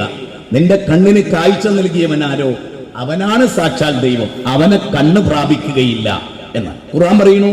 ലാ തുദ്രികുഹുൽ അബ്സാർ വഹു യുദ്രികുഹുൽ അബ്സാർ. വിശുദ്ധ വേദഗ്രന്ഥം പറയുന്ന കാര്യമാണ്. ഖുർആന്റെ 6-ാം അധ്യായം 93-ാമത്തെ വചനം. ദൈവത്തെ നിങ്ങൾ കണ്ടെത്തുകയില്ല, നിങ്ങൾക്ക് കണ്ണിന് ദർശനം നൽകിയത് ആ സർവശക്തനായ പടച്ച തമ്പുരാനാണ്. അപ്പോ ദൈവത്തെ പറ്റി ഇനി നിങ്ങൾ ആലോചിച്ച് നോക്കൂ. ഒരു ഉപനിഷത്തിലെയും കൂടെ ശ്ലോകം പറയാം. അന്തം തമഹ പ്രവിശംതിയേ സംഭൂത്യമുപാസതേ തദോഭൂയ ഇവദേ ഇത് സംഭൂത്യാം രഥഃ. ഈശാവാസ്യോപനിഷത്തിലെ 12-ാമത്തെ ശ്ലോക. അതിന്റെ അർത്ഥം എന്താ അറിയോ? നേർക്കുനേരെ അതിന്റെ അർത്ഥം പാമ്പിനെ ആരാധിക്കരുത്, പശുവിനെ ആരാധിക്കരുത്, സൃഷ്ടികളിൽ ഒന്നിനെയും ആരാധിക്കരുത്, സൃഷ്ടാവിനെ മാത്രം ആരാധിക്കുക. സൃഷ്ടികളെ ആരാധിച്ചാലോ ഘോരാന്ധകാരമായ നരകത്ത് പോകുന്ന ഒരു ഉപനിഷത്തിലെ ശ്ലോകത്തിന്റെ അർത്ഥം എന്താണ്? ഘോരാന്ധകാരമായ നരകത്ത് പോകും. നരകവും സ്വർഗവും ഉണ്ട് എന്നാ വേദഗ്രന്ഥം ഋഗ്വേദം. അതുപോലെ പിന്നെ ഭഗവത്ഗീത 2-ാം അധ്യായം 37-ാമത്തെ ശ്ലോകം. ഹദോവ പ്രാപ്സസി സ്വർഗം. അർജുന, ഈ യുദ്ധത്ത് കൊല്ലപ്പെട്ട സ്വർഗത്ത് പോകുന്നത്. അപ്പൊ സ്വർഗവും നരകമുണ്ട്. എല്ലാ വേദവും അത് പഠിപ്പിക്കുന്നുണ്ട്. ഇസ്ലാം അതിശക്തമായി സ്വർഗ നരകങ്ങളെ കുറിച്ച് പഠിപ്പിക്കുന്നുണ്ട്. ഞാൻ പറഞ്ഞു വന്നത്, ഈ പ്രപഞ്ചത്തിന് ഒരൊറ്റ നാഥനെയുള്ളൂ. നരേന്ദ്രമോദിയുടെ ദൈവാര, ആ ദൈവമാണ് മുജാഹിദ് ബാലുശ്ശേരിയുടെയും ദൈവം. അങ്ങനെ പറയാൻ ഒരു സന്യാസിക്ക് കഴിയില്ല. ഒരു സന്യാസിക്ക് ഇവിടെ വന്ന് ഈ പ്രപഞ്ചത്തിന്റെ നാഥനാണ് ഈശ്വരൻ, അവനെയാണ് ആരാധിക്കേണ്ടത് എന്നൊരു സന്യാസിക്ക് ഇന്നത്തെ ഇന്ത്യയിൽ പറയാൻ പറ്റില്ല. ഒരു പള്ളിയിലച്ഛൻ ഇവിടെ വന്നിട്ട് ഞങ്ങളുടെ ഒക്കെ ദൈവം ഒന്നാണ്, അത് യേശു അല്ല എന്ന് പറയാൻ പറ്റില്ല. യേശു ആണ് എന്ന് പറഞ്ഞാലോ അല്ല. പിന്നെ ഫാദറെ, യേശു ജനിക്കുന്നതിന് മുമ്പ് ലോകല്ലേ ഉണ്ട്. അപ്പാരായിരുന്നു ദൈവം? അപ്പാരായിരുന്നു ദൈവം? എനിക്ക് ഏറ്റവും അത്ഭുതം തോന്നിയത് സായിബാബ. എന്റെ നാട്ടിൽ ബാബുവേട്ടനുണ്ട്. സായിബാബയുടെ പ്രതിമയുടെ മുമ്പിൽ അദ്ദേഹം നിന്ന് പ്രാർത്ഥിക്കുമ്പോഴാണ് സായിബാബ മരിച്ച വിവരം കിട്ടുന്നത്. ഒരു മനുഷ്യൻ ദൈവമെന്ന് കരുതി സായിബാബയോട് പ്രാർത്ഥിക്കുന്നതിനിടയിലാണ് സായിബാബ മരിക്കുന്നത്. ബാബേട്ടൻ ഇന്നും ജീവിച്ചിരിപ്പുണ്ട്, സായിബാബ മരിച്ചു പോവുകയും ചെയ്തു. എന്റെ ദൈവം ഞാൻ മരിക്കുന്നതിന് മുമ്പ് മരിക്കുക. എന്തൊരു അത്ഭുതമാണിത്! മനുഷ്യന് ബുദ്ധി കൊടുത്തിട്ട് വർക്ക് ചെയ്തില്ലല്ലോ. വിശുദ്ധ ഖുർആൻ പറയുന്നുണ്ട്, വലാകിന്ന അക്സറന്നാസി ലാ യഅലമൂൻ. മനുഷ്യരിൽ ഭൂരിപക്ഷ ആളും മനസ്സിലാക്കൂല. മനുഷ്യരിൽ ഭൂരിപക്ഷം വലാകിന്ന അക്സറന്നാസി ലാ യഅഖിലൂൻ. ഭൂരിപക്ഷ ആളുകള് ചിന്തിക്കൂല. സത്യല്ലേ? ചിന്തിക്കൂല. അതുകൊണ്ട് നമ്മളൊക്കെ ചിന്തിക്കണം. മഴ ചൊരിഞ്ഞു തരുന്നത് ആരാ? പടച്ചതമ്പുരാനാണ്. സൂര്യനെ ഉദിപ്പിക്കുന്നത് ആരാ? പടച്ചതമ്പുരാനാണ്. ഇതിന്റെ പിന്നിൽ ഒരു സൃഷ്ടാവുണ്ട്. അവന് അറബി പറയുന്ന പേരാണ് അള്ളാഹു. അറബിയിൽ അൽ ഇലാഹ്, അതാണ് അള്ളാഹു. സാക്ഷാൽ ആരാധ്യൻ എന്നാണ് അതിന്റെ അർത്ഥം. ആരെയാണ് ആരാധിക്കേണ്ടത്? ആരെയാണ് പ്രണമിക്കേണ്ടത്? ആരെയാണ് പൂജിക്കേണ്ടത്? ത്വമേകം ശരണ്യം ത്വമേകം വരണ്യം. അല്ലേ? ത്വമേകം ശരണ്യം ത്വമേകം വരണ്യം എന്നിട്ട് പറയാ, ത്വമേകം ജഗത്കർത്തൃ പാത്രപ്രകർത്തേ ത്വമേകം പരം നിശ്ചലം നിർവികൽപ്പം. 5 തവണയാ ഏകൻ എന്ന് പറയുന്നത്. ഏകൻ. ദൈവം ഒന്നിലധികമല്ല. 33 കോടി ഇല്ല, 15 ഇല്ല. ഇല്ല. ദൈവത്തിന്റെ ഒരു ഗുണവിശേഷവും ഒരു നബിക്കില്ല, ഒരു വലിയനില്ല, ഒരു ബീവിക്കില്ല, ഒരാൾക്കുമില്ല. സാക്ഷാൽ സർവശക്തനല്ലാതെ. ബൈബിളിൽ ഒരു വാചകമുണ്ട്, ഷെമ്മ ഇസ്രായേല അഡോണ എലോഹിൻ അഡോണ യഹ്. ഹീബ്രു ഭാഷയാണ്. ഹീബ്രു ഭാഷയില് യേശുക്രിസ്തു പറയാൻ ഷെമ്മ ഇസ്രായേല അഡോണ എലോഹിൻ അഡോണ യഹ്. യഹ് അഹദ്, ഏകം. ലകുൽ ഹുവല്ലാഹു അഹദ്, ഏകനാണ് ദൈവം. ദൈവം ഒന്നേ ഉള്ളൂ. ഈ തത്വമാണ് അതായത് വിശ്വാസ വിശുദ്ധി. ഫാമിലി കോൺഫറൻസിന്റെ ഏറ്റവും വലിയ തലവാചകത്തിൽ വരുന്നത് വിശ്വാസ വിശുദ്ധി, സംതൃപ്ത കുടുംബം എന്നതാണ്. അപ്പൊ വിശ്വാസ വിശുദ്ധി ഉണ്ടാകണമെങ്കിൽ വിശ്വാസം ശരിയാകണം. വിശ്വാസത്തിൽ കലർപ്പുണ്ടാകാൻ പാടില്ല. അല്ലദീന ആമനു വലം യൽബിസു ഈമാനഹും ബിളുൽമിൻ ഉലൈക ലഹുമുൽ അംന് വഹും മുഹ്തദൂൻ. വിശുദ്ധ ഖുർആൻ 6-ാം അധ്യായം 82. ദൈവത്തിൽ അചഞ്ചലമായി വിശ്വസിച്ചിട്ട് ദൈവത്തിന്റെ സൃഷ്ടിയെ ആരാധിക്കുന്ന ഒരു സ്ഥിതിവിശേഷം. പലപ്പോഴും നമ്മുടെ പഠനം സൃഷ്ടികളിൽ മാത്രം പരിമിതമാണ്. ഉദാഹരണം, കടലമ്മ എന്നൊരു വിശ്വാസം. കടല് മത്സ്യം തരുന്നു, അതുകൊണ്ട് കടല് ദൈവമാകുമോ? ഇല്ല. സൂര്യൻ പ്രകാശം വരുത്തുന്നു, അതുകൊണ്ട് ദൈവമാകുമല്ല. സൂര്യനെ സൃഷ്ടിച്ചതാര? ഇസ്ലാം എങ്ങനെയാ ചിന്തിക്കുന്നതെന്നറിയോ? ഇസ്ലാം ചിന്തിക്കുന്നത് പ്രവാചകനെ അയച്ചതാര? ദൈവം. ഈ ഭൂമി സൃഷ്ടിച്ചതാര? ദൈവം. വായു നൽകിയതാര? ദൈവം. വെള്ളം നൽകിയതാര? ദൈവം. അപ്പൊ അവനെ മാത്രമേ ആരാധിക്കാൻ പാടുള്ളൂ. അവന്റെ ദൂതൻ മാത്രമാണ് മുഹമ്മദ് നബി. അവതാര സങ്കല്പം അതിൽ ആളുകൾ ആരാധിക്കുക പാടില്ലാത്തതാണ്. വേദഗ്രന്ഥം എതിർക്കുന്നതാണ്. ഹിന്ദുധർമ്മ പരിചയം എന്ന് പറഞ്ഞൊരു പുസ്തകമുണ്ട്. ശ്രീരാമകൃഷ്ണ മഠം, പുറനാട്ടുകര, തൃശൂർ. മേൽവിലാസമാണ്. എഴുതിയത് കെ പരമേശ്വരൻ പിള്ള. 21-ാം അധ്യായം 148-ാമത്തെ പേജ്. ഹിന്ദുധർമ്മ പരിചയം. ഇവിടെ ഏതെങ്കിലും ലൈബ്രറിയിലൊക്കെ ആ പുസ്തകം ഉണ്ടാവും. കെ പരമേശ്വരൻ പിള്ള, പി പരമേശ്വരനല്ല, കെ പരമേശ്വരൻ പിള്ള. അതിൽ അദ്ദേഹം പറയാണ്, 3-ാമത്തെ പാരഗ്രാഫ്, ഒരു ദേവിക്കും ഒരു ദേവനും സ്വന്തമായിട്ട് കഴിവില്ല, സാക്ഷാൽ പ്രപഞ്ചനാഥൻ കഴിവ് കൊടുത്താലല്ലാതെ. എങ്കിൽ സാക്ഷാൽ പ്രപഞ്ചനാഥൻ കഴിവ് കൊടുത്താലേ ഇവർക്കൊക്കെ നിലക്കാൻ കഴിയുമെങ്കിൽ ആ സാക്ഷാൽ ദൈവത്തോടല്ലേ ചോദിക്കേണ്ടത്? സിമ്പിളാണ്. വിശുദ്ധ ഖുർആൻ ചോദിക്കുന്ന ഒരു ചോദ്യമുണ്ട്, അലൈസല്ലാഹു ബികാഫിൻ അബ്ദഹു. അടിമക്ക് അവന്റെ ദൈവം പോരെ? അവനെ സൃഷ്ടിച്ചത് അവന്റെ ദൈവമാണെങ്കിൽ, അവന്റെ ഹൃദയത്തെ സംവിധാനിച്ച അവന്റെ ദൈവമാണെങ്കിൽ, ഹൃദയത്തിന്റെ ഉള്ളിലുള്ളത് അറിയുന്നത് അവന്റെ ദൈവമാണെങ്കിൽ, അവന്റെ ഹൃദയവേദന ഇറക്കി വെക്കേണ്ടത് ആ ദൈവത്തിന്റെ മുമ്പിലല്ലേ? അതറിയാത്ത സൃഷ്ടികളുടെ മുമ്പിലാണോ? വല്ലാത്തൊരു ചോദ്യം. ഇപ്പൊ ശ്രീകൃഷ്ണൻ, ഞാൻ ഉദാഹരണം പറയാണ്, മുഹമ്മദ് നബിയുടെ ഒരു പ്രതിമ ഉണ്ട് എന്ന് വിചാരിച്ചോ. ആ പ്രതിമയുടെ മേലെ കാക്ക കാഷ്ടിക്കുന്നു. അത് വേണ്ടാന്ന് പറയാൻ സാധിക്കും അദ്ദേഹത്തിന്? ആ പ്രതിമക്ക് ഇല്ല. ആ പ്രതിമയാണോ ആരാധിക്കപ്പെടുന്നത്? അതൊക്കെ അല്ലതാനും. ആ പ്രതിമ ആരുടേതാണോ ആ വ്യക്തിയാണ് ആരാധിക്കുന്നത്. സത്യല്ലേ?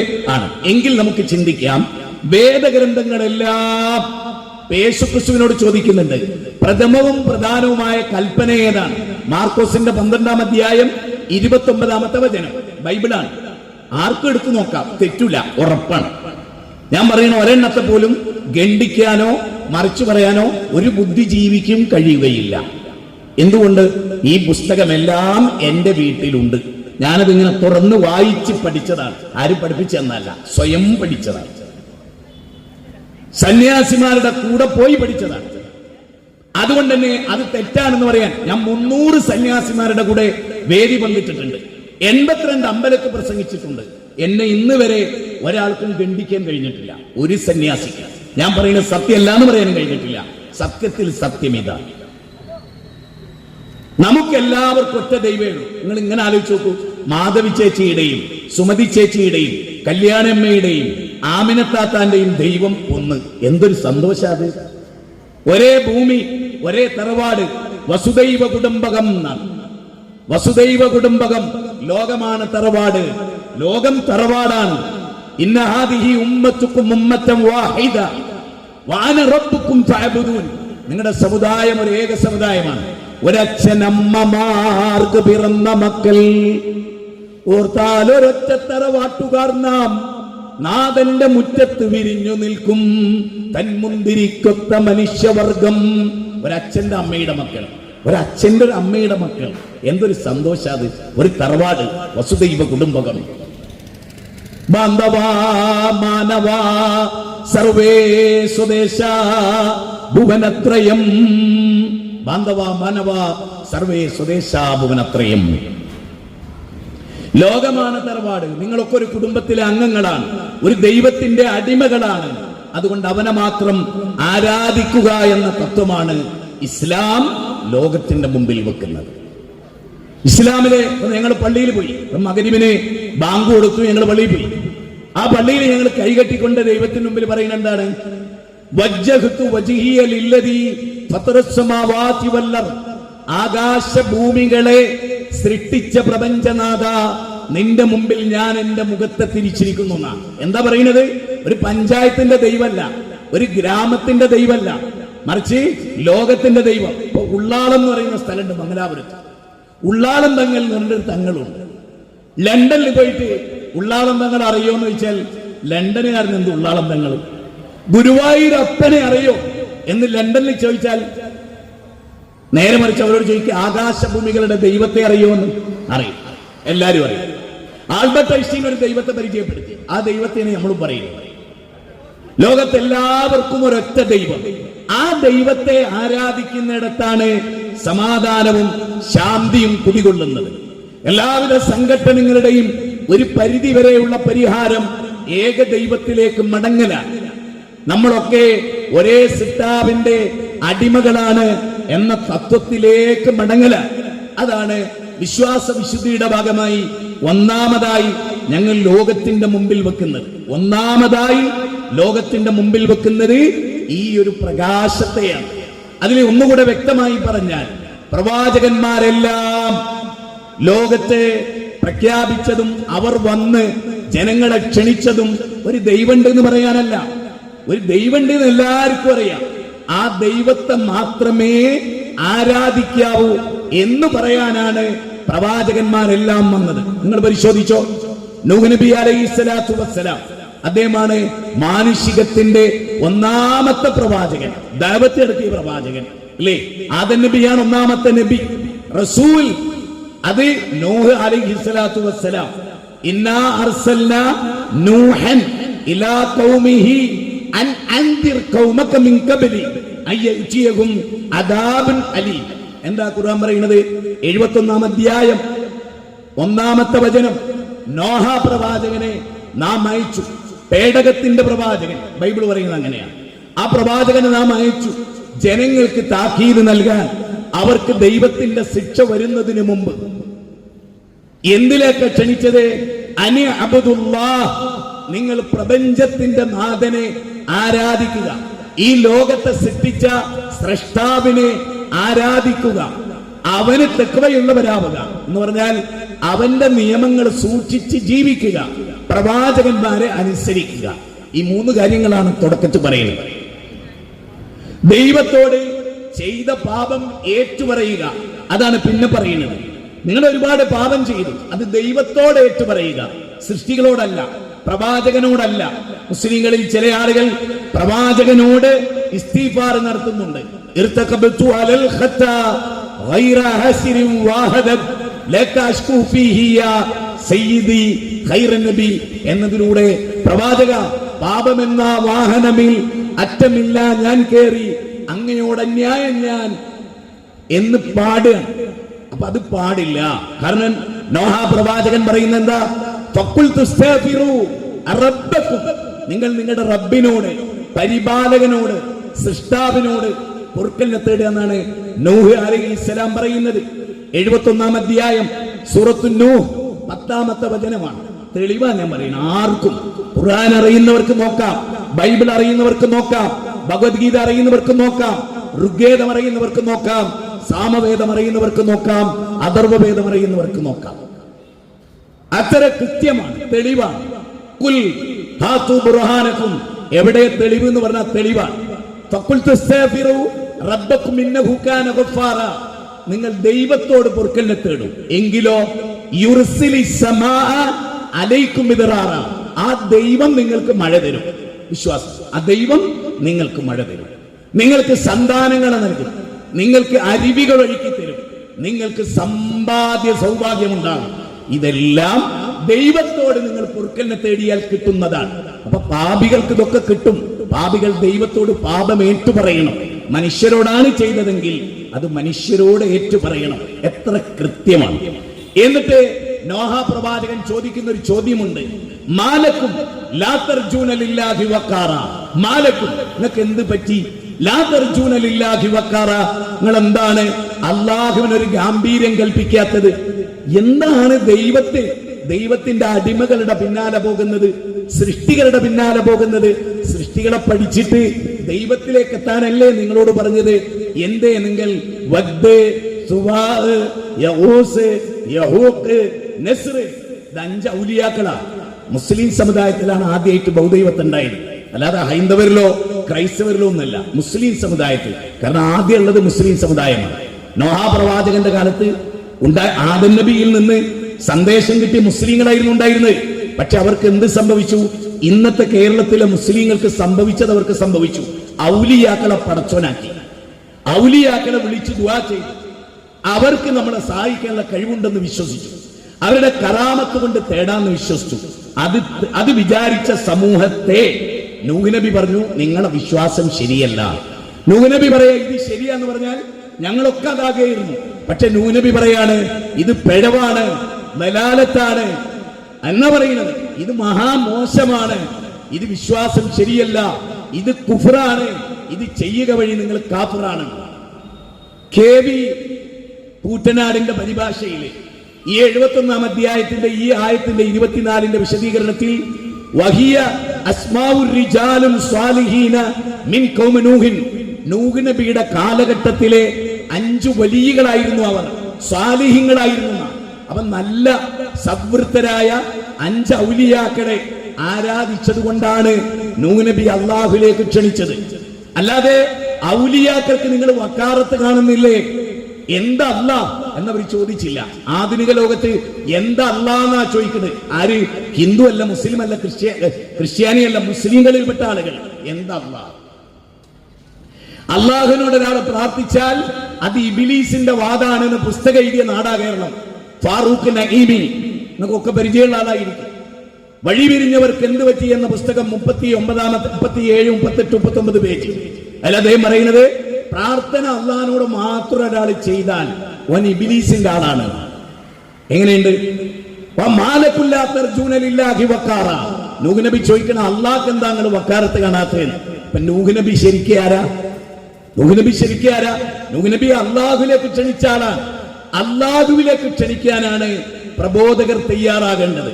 ഇന്നത്തെ പ്രബോധകർ സൃഷ്ടികളിലേക്കാണ് ക്ഷണിക്കുന്നത്, ജാറങ്ങളിലേക്കാണ് ക്ഷണിക്കുന്നത്, ഭീമാമിച്ചയിലേക്കാണ് ക്ഷണിക്കുന്നത്, അതുപോലെ കോയപ്പാപ്പയിലേക്കാണ് ക്ഷണിക്കുന്നത്, അതുപോലെ നമ്മുടെ ഓച്ചിറപ്പാപ്പയിലേക്കാണ് ക്ഷണിക്കുന്നത്, CM മടവൂരിലേക്കാണ് ക്ഷണിക്കുന്നത്, ഉള്ളാളം തങ്ങളിലേക്കാണ് ക്ഷണിക്കുന്നത്. അള്ളാഹുവിലേക്ക് ക്ഷണിക്കുന്ന ഒരൊറ്റ ഉസ്താദും കേരളത്തിൽ സലഫികളല്ലാതെ വേറെ ആരുമില്ല. ഉറപ്പല്ലേ? ആണ്. എന്തുകൊണ്ട്? നൂഹ് നബി ക്ഷണിച്ചത് അള്ളാഹുവിലേക്കാണ്, ഇബ്രാഹിം നബി ക്ഷണിച്ച അള്ളാഹുവിലേക്കാണ്. ബാപ്പയെ വിളിച്ചിട്ട് പറയുന്നെന്താ? യാ അബത്തി, യാ ബത്തി ലാ തഅബുദു ശൈത്താൻ, യാ ബത്തി നിങ്ങൾ എന്തിനെയാണ് ആരാധിക്കുന്നത് എന്ന് ചോദിച്ച് പടച്ചോനിലേക്ക് ക്ഷണിക്കാൻ ഇബ്രാഹിം നബി. 19-ാം അധ്യായം 41. എന്നിട്ട് അദ്ദേഹം പറയുന്നു, യാ ബത്തി ഇന്നി അഖാഫു അലൈക്കും. അതാ അദ്ദേഹം പറയണേ, ഉപ്പ നിങ്ങൾക്ക് വേദനാജനകമായ ഒരു ശിക്ഷ അള്ളാഹുവിൽ നിന്ന് വരും എന്നാണ്. ഇവിടെ മുസ്ലിങ്ങൾ മൊയ്തീൻ ഷെയ്ഖിന്റെ കുരുത്തക്കേട് ഏറ്റവും വിശ്വസിക്കുന്ന മുസ്ലിങ്ങളാണ്. എത്ര അപകടം പിടിച്ച തെറ്റിദ്ധാരണയാണ് ആളുകൾ. ആരാണ് ലോകത്തെ നിയന്ത്രിക്കുന്നത്? ഞാൻ ഇവിടുത്തെ ഹൈന്ദവരോട് ചോദിക്കുകയാണ്, ആരാണ് ലോകം നിയന്ത്രിക്കുന്നത്? ശ്രീരാമനാന്ന് പോലും അവര് പറയില്ല, ശ്രീകൃഷ്ണനാന്ന് പോലും അവര് പറഞ്ഞ് ഞാൻ കേട്ടിട്ടില്ല. ഈ അണ്ടകടാഹം നിയന്ത്രിക്കുന്നത് ആരാന്ന് വെച്ചാൽ യേശു ക്രിസ്തു എന്ന് പറഞ്ഞ ക്രിസ്ത്യാനിയെയും ഞാൻ കണ്ടിട്ടില്ല. പക്ഷേ ഈ അണ്ടകടാഹം നിയന്ത്രിക്കുന്നത് ആരാണെന്ന് അബൂബക്കർ മുസ്ലിയാരോട് ചോദിച്ചാൽ അദ്ദേഹം പറയും CM മടവൂരാണ്. നോക്കൂ, എത്ര നീചമായ ഒരു വിശ്വാസമാണ് വെച്ച് പുലർത്തുന്നത്. 35 കൊല്ലം മുമ്പ് മരിച്ചുപോയ ഒരാള്, ഹൃദയത്തിന്റെ കൺട്രോൾ പോലും ഇല്ലാത്ത ഒരാള് സൂര്യനെ കൺട്രോൾ ചെയ്യുന്നു വിശ്വസിക്കുന്ന എത്ര തലച്ചോറില്ലാത്ത മനുഷ്യരാണ് ആധുനിക കേരളത്തിൽ ജീവിക്കുന്നത്. കോളേജ് പഠിക്കുന്നു, ഡോക്ടറേറ്റ് എടുക്കുന്നു, ഇംഗ്ലീഷ് സംസാരിക്കുന്നു, ഇംഗ്ലീഷ്, ഹിന്ദി, ഉറുദു, അറബി, മലയാളം ഇതൊക്കെ സംസാരിക്കുന്ന ആളാണ് കാന്തപുരത്തിന്റെ മോൻ. പക്ഷേ ബദരീങ്ങളോടാണ് പ്രാർത്ഥിക്കുന്നത്. ബദരീങ്ങളോടാണ് പ്രാർത്ഥിക്കുന്നത്. ആലോചിച്ച് നോക്കണം. എന്നിട്ട് മുസ്ലിം ആണെന്നാണ് പറയുന്നത്. ചിന്തിക്കൂ, നല്ലോണം ആലോചിക്കൂ. ഏതെങ്കിലും ഒരു നബി മരിച്ചുപോലെ വിളിച്ച് പ്രാർത്ഥിച്ച ഒരു ഉദാഹരണം, ഒരൊറ്റ ഉദാഹരണം വിശുദ്ധ ഖുർആനിലുണ്ടോ? ഇല്ല. എന്നിട്ടും മുസ്ലിങ്ങൾ അത് ചെയ്യുന്നു. ഖുൽ ഹാതു ബുർഹാനക്കും, നിങ്ങൾ ചെയ്യുന്നതിന് തെളിവെവിടെ? സൂറത്ത് ബഖറ 111-ാമത്തെ വചനം. നിങ്ങൾ ചെയ്യുന്നതിന് തെളിവെവിടെ എന്നാണ് ചോദിക്കുന്നത്. അപ്പോ വിളിച്ച് പ്രാർത്ഥിക്കേണ്ടത്, ഒരു കുട്ടിനെ തരണേ ഗുരുവായൂരപ്പ എന്ന് ഒരു ഹൈന്ദവൻ പ്രാർത്ഥിക്കുമ്പോ ആ പ്രാർത്ഥന കേട്ട് ആ പ്രാർത്ഥനയ്ക്ക് ഉത്തരം ചെയ്യും ഗുരുവായൂരപ്പൻ എന്നാണ് അവർ വിശ്വസിക്കുന്നത്. അവർക്കത് വിശ്വസിക്കാനുള്ള സ്വാതന്ത്ര്യമുണ്ട്. വേറൊരാള് യേശു ക്രിസ്തുവേ എന്റെ ക്യാൻസർ മാറ്റണേ, പ്രാർത്ഥനയാണ്. അത് പ്രാർത്ഥന അല്ല എന്ന് ക്രിസ്ത്യാനികൾ പറയില്ല. നേരെ മറിച്ച് ഇവിടുത്തെ മുസ്ലിങ്ങൾ പറയണോ, മൊയ്തീൻ ശൈഖേ എന്റെ രോഗം മാറ്റണേ, അത് പ്രാർത്ഥന അല്ല. പിന്നെന്താണത്? ക്രിസ്ത്യാനി പറയുന്ന പ്രാർത്ഥനയാണ്, ഹൈന്ദവൻ പറയുന്ന പ്രാർത്ഥനയാണ്. നിങ്ങൾക്ക് മാത്രം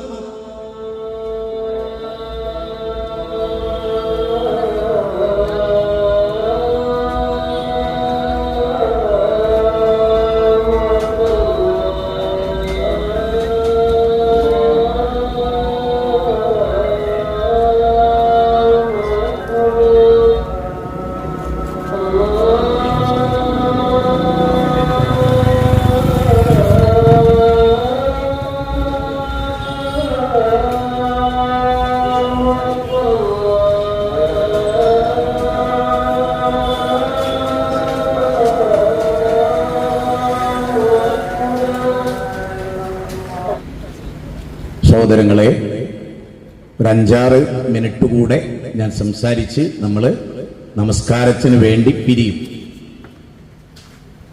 ഞാൻ പറഞ്ഞു വന്നത്, മൊയ്തീൻ ശൈഖെ രക്ഷിക്കണേ എന്ന് പറഞ്ഞാൽ അത് പ്രാർത്ഥനയല്ല എന്നാ പറയുന്നത്. പിന്നത് എന്താണ്? മൺമറഞ്ഞു പോയ ആളുകൾ, മരണപ്പെട്ട ആളുകൾ, അതിൽ മരിച്ച ഒരാളാണ് മുഹമ്മദ് നബി സല്ലല്ലാഹു അലൈഹി വസല്ലം. ആ ചരിത്രം ഒന്ന് കേട്ടോളൂ. മുഹമ്മദ് നബി സല്ലല്ലാഹു അലൈഹി വസല്ലം മരിച്ചപ്പോ ഉമർ ബിൻ ഖത്താബ് റളിയല്ലാഹു അൻഹു വെപ്രാളപ്പെട്ടു. റസൂലുള്ളാഹി സ്വല്ലല്ലാഹു അലൈഹി വസല്ലം മരിച്ചു എന്ന് ആരെങ്കിലും പറഞ്ഞാൽ ഞാൻ അവനെ ശരിയാക്കി കളയുന്ന പറഞ്ഞു. അപ്പോഴാണ് അബൂബക്കർ സിദ്ദീഖ് റളിയല്ലാഹു അൻഹു ഉറക്കെ വിളിച്ചു പറഞ്ഞു, Umar sit down, sit down Umar. 2 ഖുർആനിന്റെ വചനം ഉദ്ധരിച്ച് അബൂബക്കർ സിദ്ദീഖ് റളിയല്ലാഹു അൻഹു റസൂലുള്ളാഹി മരിച്ചു എന്ന് മാത്രമല്ല പറഞ്ഞ്, ആരെങ്കിലും റസൂലിനെയാണ് ആരാധിക്കുന്നതെങ്കിൽ കത് മാത്ത, അദ്ദേഹം മരിച്ചു. അല്ല, ആരെങ്കിലും അള്ളാഹിനെയാണോ ആരാധിക്കുന്നത്? ഇതാ പോയിന്റ്, ഇതാ മർമ്മം, ഇതാണ് ഇസ്ലാം. ആരെങ്കിലും മുഹമ്മദിനെയാണ് ആരാധിക്കുന്നതെങ്കിൽ കത് മാത്ത, അദ്ദേഹം മരിച്ചു. ആരെങ്കിലും അള്ളാഹുവിനെയാണ് ആരാധിക്കുന്നതെങ്കിൽ ഹയ്യുൽ ലാ യമൂത്ത്, അള്ളാഹ്ക്ക് മരണമില്ല. മരണമില്ലാത്ത അള്ളാഹിനെ ആരാധിക്കുന്ന മുജാഹിദുകൾ, മരണപ്പെട്ടവരെ ആരാധിക്കുന്ന മുസ്ലിങ്ങളിൽ ഒരു വിഭാഗം. ഇവർ തമ്മിലുള്ള വ്യത്യാസം അങ്ങനെ. സ്വന്തം ഹൃദയം നിന്നുപോയാൽ അത് നിയന്ത്രിക്കാൻ കഴിയാത്ത ഒരാള്, ഞാൻ എന്റെ നാട്ടുകാരനെ കുറിച്ചാ പറയുന്നത്, എന്റെ അയൽവാസിയെ കുറിച്ചാ പറയുന്നത്, എന്റെ ഉമ്മ വഴി കുടുംബക്കാരനെ കുറിച്ചാ പറയുന്നത്, എന്റെ സുഹൃത്തിന്റെ ഒരു ഫാമിലിയെ കുറിച്ചാ പറയുന്നത്. സി മടവൂരിനെ, ചിറ്റടി മീത്തല്ല അബൂബക്കറിനെ, എന്റെ ഉമ്മാന്റെ തറവാട് നിലന്ന നാടാണ്. ആ സി എം മടവൂർ സ്വന്തം ഹൃദയം നിന്നു പോകുമ്പോഴാണ് മരണം. മരിച്ചു, മയ്യത്ത് കുളിപ്പിച്ചു. മരിക്കാത്ത ഒരാളെ മയ്യത്ത് എന്ന് പറയോ? അതായത് ഒരു കൈപ്പിടി വലിപ്പത്തിലുള്ള, ഒന്നുകൂടി ചിന്തിക്കാൻ വേണ്ടിയാ പറയുന്നത്, തലച്ചോറ് പണയപ്പെടുത്താത്തവരോട്, ഒരു കൈപ്പിടി വലിപ്പത്തിലുള്ള ഹൃദയം, അതിന്റെ പ്രവർത്തനം നിയന്ത്രിക്കാൻ കഴിയാതെ മരിച്ചുപോയ ഒരാള് 13.5 ലക്ഷം ഭൂമി ഒതുക്കുന്ന സൂര്യനെ നിയന്ത്രിച്ചുകൊണ്ടിരിക്കുന്നു എന്ന് വിശ്വസിക്കണമെങ്കിൽ എന്റെ ഭാഷയിൽ തലച്ചോറ് പെരിച്ചായി തിന്നണം. വേറെ ആരുമല്ല, പെരിച്ചായി കംപ്ലീറ്റ് തിന്നെ തലച്ചോറുള്ളവർക്കല്ലാതെ ഇത് പറയാൻ കഴിയില്ല. വിവരം, ബുദ്ധി, വിവേകം, വകതിരിവ് ഇതെങ്ങനെ നഷ്ടപ്പെട്ടു പോകുന്നു എന്ന് വിചാരിക്കുന്നത്. കൈകാലുകൾ ചലിക്കാതെ കബറിൽ കൊണ്ടുപോയി ജനങ്ങൾ വെച്ചപ്പോ, എന്നെ കബറിൽ വെക്കല്ല, ലോകത്തെ നിയന്ത്രിക്കേണ്ട ആളാണ് ഞാൻ എന്ന് പോലും പറയാനാകാത്ത ഒരു മരിച്ചുപോയ മനുഷ്യനെ മുദബ്ബിറുൽ ആലം ഉസ്താദുമാര് കേരളത്തിൽ ഓടി നടക്കുകയാണ്. ആരാണ് മുദബ്ബിറുൽ ആലം? ഇത് അബൂജഹലിനോട് ചോദിച്ചു മുഹമ്മദ് നബി, ആരാണ് മുദബ്ബിറുൽ ആലം എന്ന് അബൂജഹലിനോട് ചോദിച്ചപ്പോൾ അബൂജഹൽ കൂസലില്ലാതെ പറയാണ് അള്ളയാണ്. ഇത് അബൂബക്കറിനോട് ചോദിച്ചു, ആധുനിക അബൂബക്കറിനോട്. അപ്പോ ആരാ ലോകം നിയന്ത്രിക്കുന്നത്? അത് CM മടവൂരാണ്. ഉണ്ടോ?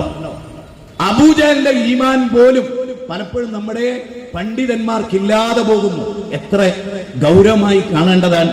അതുകൊണ്ട് തന്നെ മനുഷ്യരെ നമ്മൾ ക്ഷണിക്കുന്നത് അള്ളാഹുവിലേക്കാണ്, പ്രപഞ്ചനാഥനിലേക്കാണ്, ആ റബ്ബിന്റെ ഏകത്വത്തിലേക്കാണ്. ഒന്ന് ചിന്തിക്ക്, ശരിക്കും ആലോചിക്കുക. അതാണ് അബൂബക്കർ സിദ്ദീഖ് പറഞ്ഞത്, ഹയ്യുൽ ലാ യമൂത്ത്. അബൂബക്കർ സിദ്ദീഖ് റളിയല്ലാഹു തആല അൻഹു നമ്മളെ പഠിപ്പിക്കുന്നത് ഒരിക്കലും മരിക്കാത്ത സൂറത്ത്. ശരിക്ക് സൂറത്ത് ബഖറയുടെ 255 ആയത്തുൽ കുർസി എന്താ? അല്ലാഹു ലാ ഇലാഹ ഇല്ലാ ഹുവൽ ഹയ്യുൽ ഖയ്യൂം ലേ ലാ തഖുദുഹു സിനത്തും വലാ നൗം. ഉറക്കല്ല, മഴക്കല്ല, എല്ലാം കാണുന്ന, എല്ലാം കേൾക്കുന്ന, കണ്ണിന്റെ കട്ടുനോട്ടത്തറിയുന്ന അല്ലാഹ് എന്ന് പറയുമ്പോൾ എന്താ ദേഷ്യം പിടിക്കുന്നത്? അതൊരു വല്ലാത്ത സൂക്കേടാണല്ലോ. ഖുർആനിലെ 39-ാം അധ്യായം സൂറത്ത് സുമറ ശരിക്കും നോട്ട് ചെയ്തോ. സാധാരണക്കാരെ പണ്ഡിത പുരോഹിതന്മാർ നമ്മളെ ചതിക്കുന്നു എന്ന വസ്തുത മനസ്സിലാക്കിക്കൂടെ? 39-ാം അധ്യായം 45-ാമത്തെ വചനം സൂറത്ത് സുമർ. ഇത് നിങ്ങളൊന്ന് വായിക്കുന്നു, ഇത് മാത്രം ഒന്ന് പഠിച്ചു നോക്കി. അതിൽ പറയുന്നത് എന്താ അറിയോ? അള്ളാനെ പറ്റി മാത്രമായിട്ട് പ്രസ്താവിക്കപ്പെട്ടാൽ ചില ആളുകൾക്ക് ചൂടാവും, അവർക്ക് പരലോകത്തിൽ വിശ്വാസം ഉണ്ടാവില്ല. നേരെ മറിച്ച് അള്ളാനെയും വിളിക്കാം, മൊയ്തീൻ ശൈഖിനെയും വിളിക്കാം, നിങ്ങൾ പറഞ്ഞു നോക്കിയേ, അവർക്ക് സന്തോഷാണ്. ഖുർആനാ പറയുന്നത്, മുജാഹിദ് ബാലുശ്ശേരിയല്ല. വിശുദ്ധ ഖുർആന്റെ 39-ാം അധ്യായം 45-ൽ വൈദാ ദുഖിറല്ലദീന മിൻ ദൂനിഹി ഇദാ ഹും യസ്തബിശിറൂൻ. അല്ലാഹുക്ക് പുറമേയുള്ളവരെ വിളിക്കാന്ന് പറഞ്ഞാൽ CM മടവൂരിനെ വിളിക്കാം, സഹായം തേടാം, ഇസ്തിഹാസം നടത്താം എന്ന് പറഞ്ഞാൽ അവർക്ക് സന്തോഷാണ്. നേരെ മറിച്ച് അള്ളാഹിനോട് മാത്രം നിങ്ങൾ പറഞ്ഞു നോക്കി, ഇസ്തിഹാസം അള്ളാഹിനോട് മാത്രം എന്നാണ് ചൂടാവും. കീലത്ത് മുഹമ്മദ് മാഷ് എന്നാണ് ഞങ്ങളുടെ നാട്ടിലെ ഒരാളുണ്ട്, കീലത്ത് മുഹമ്മദ് മാഷ്. അദ്ദേഹം മുജാഹിദുകൾക്ക് ഒരു മാത്രവും മൊറാർജിക്ക് ഒരു മൂത്രവും എഴുതിയാണ്, ദേഷ്യം കൊണ്ട്.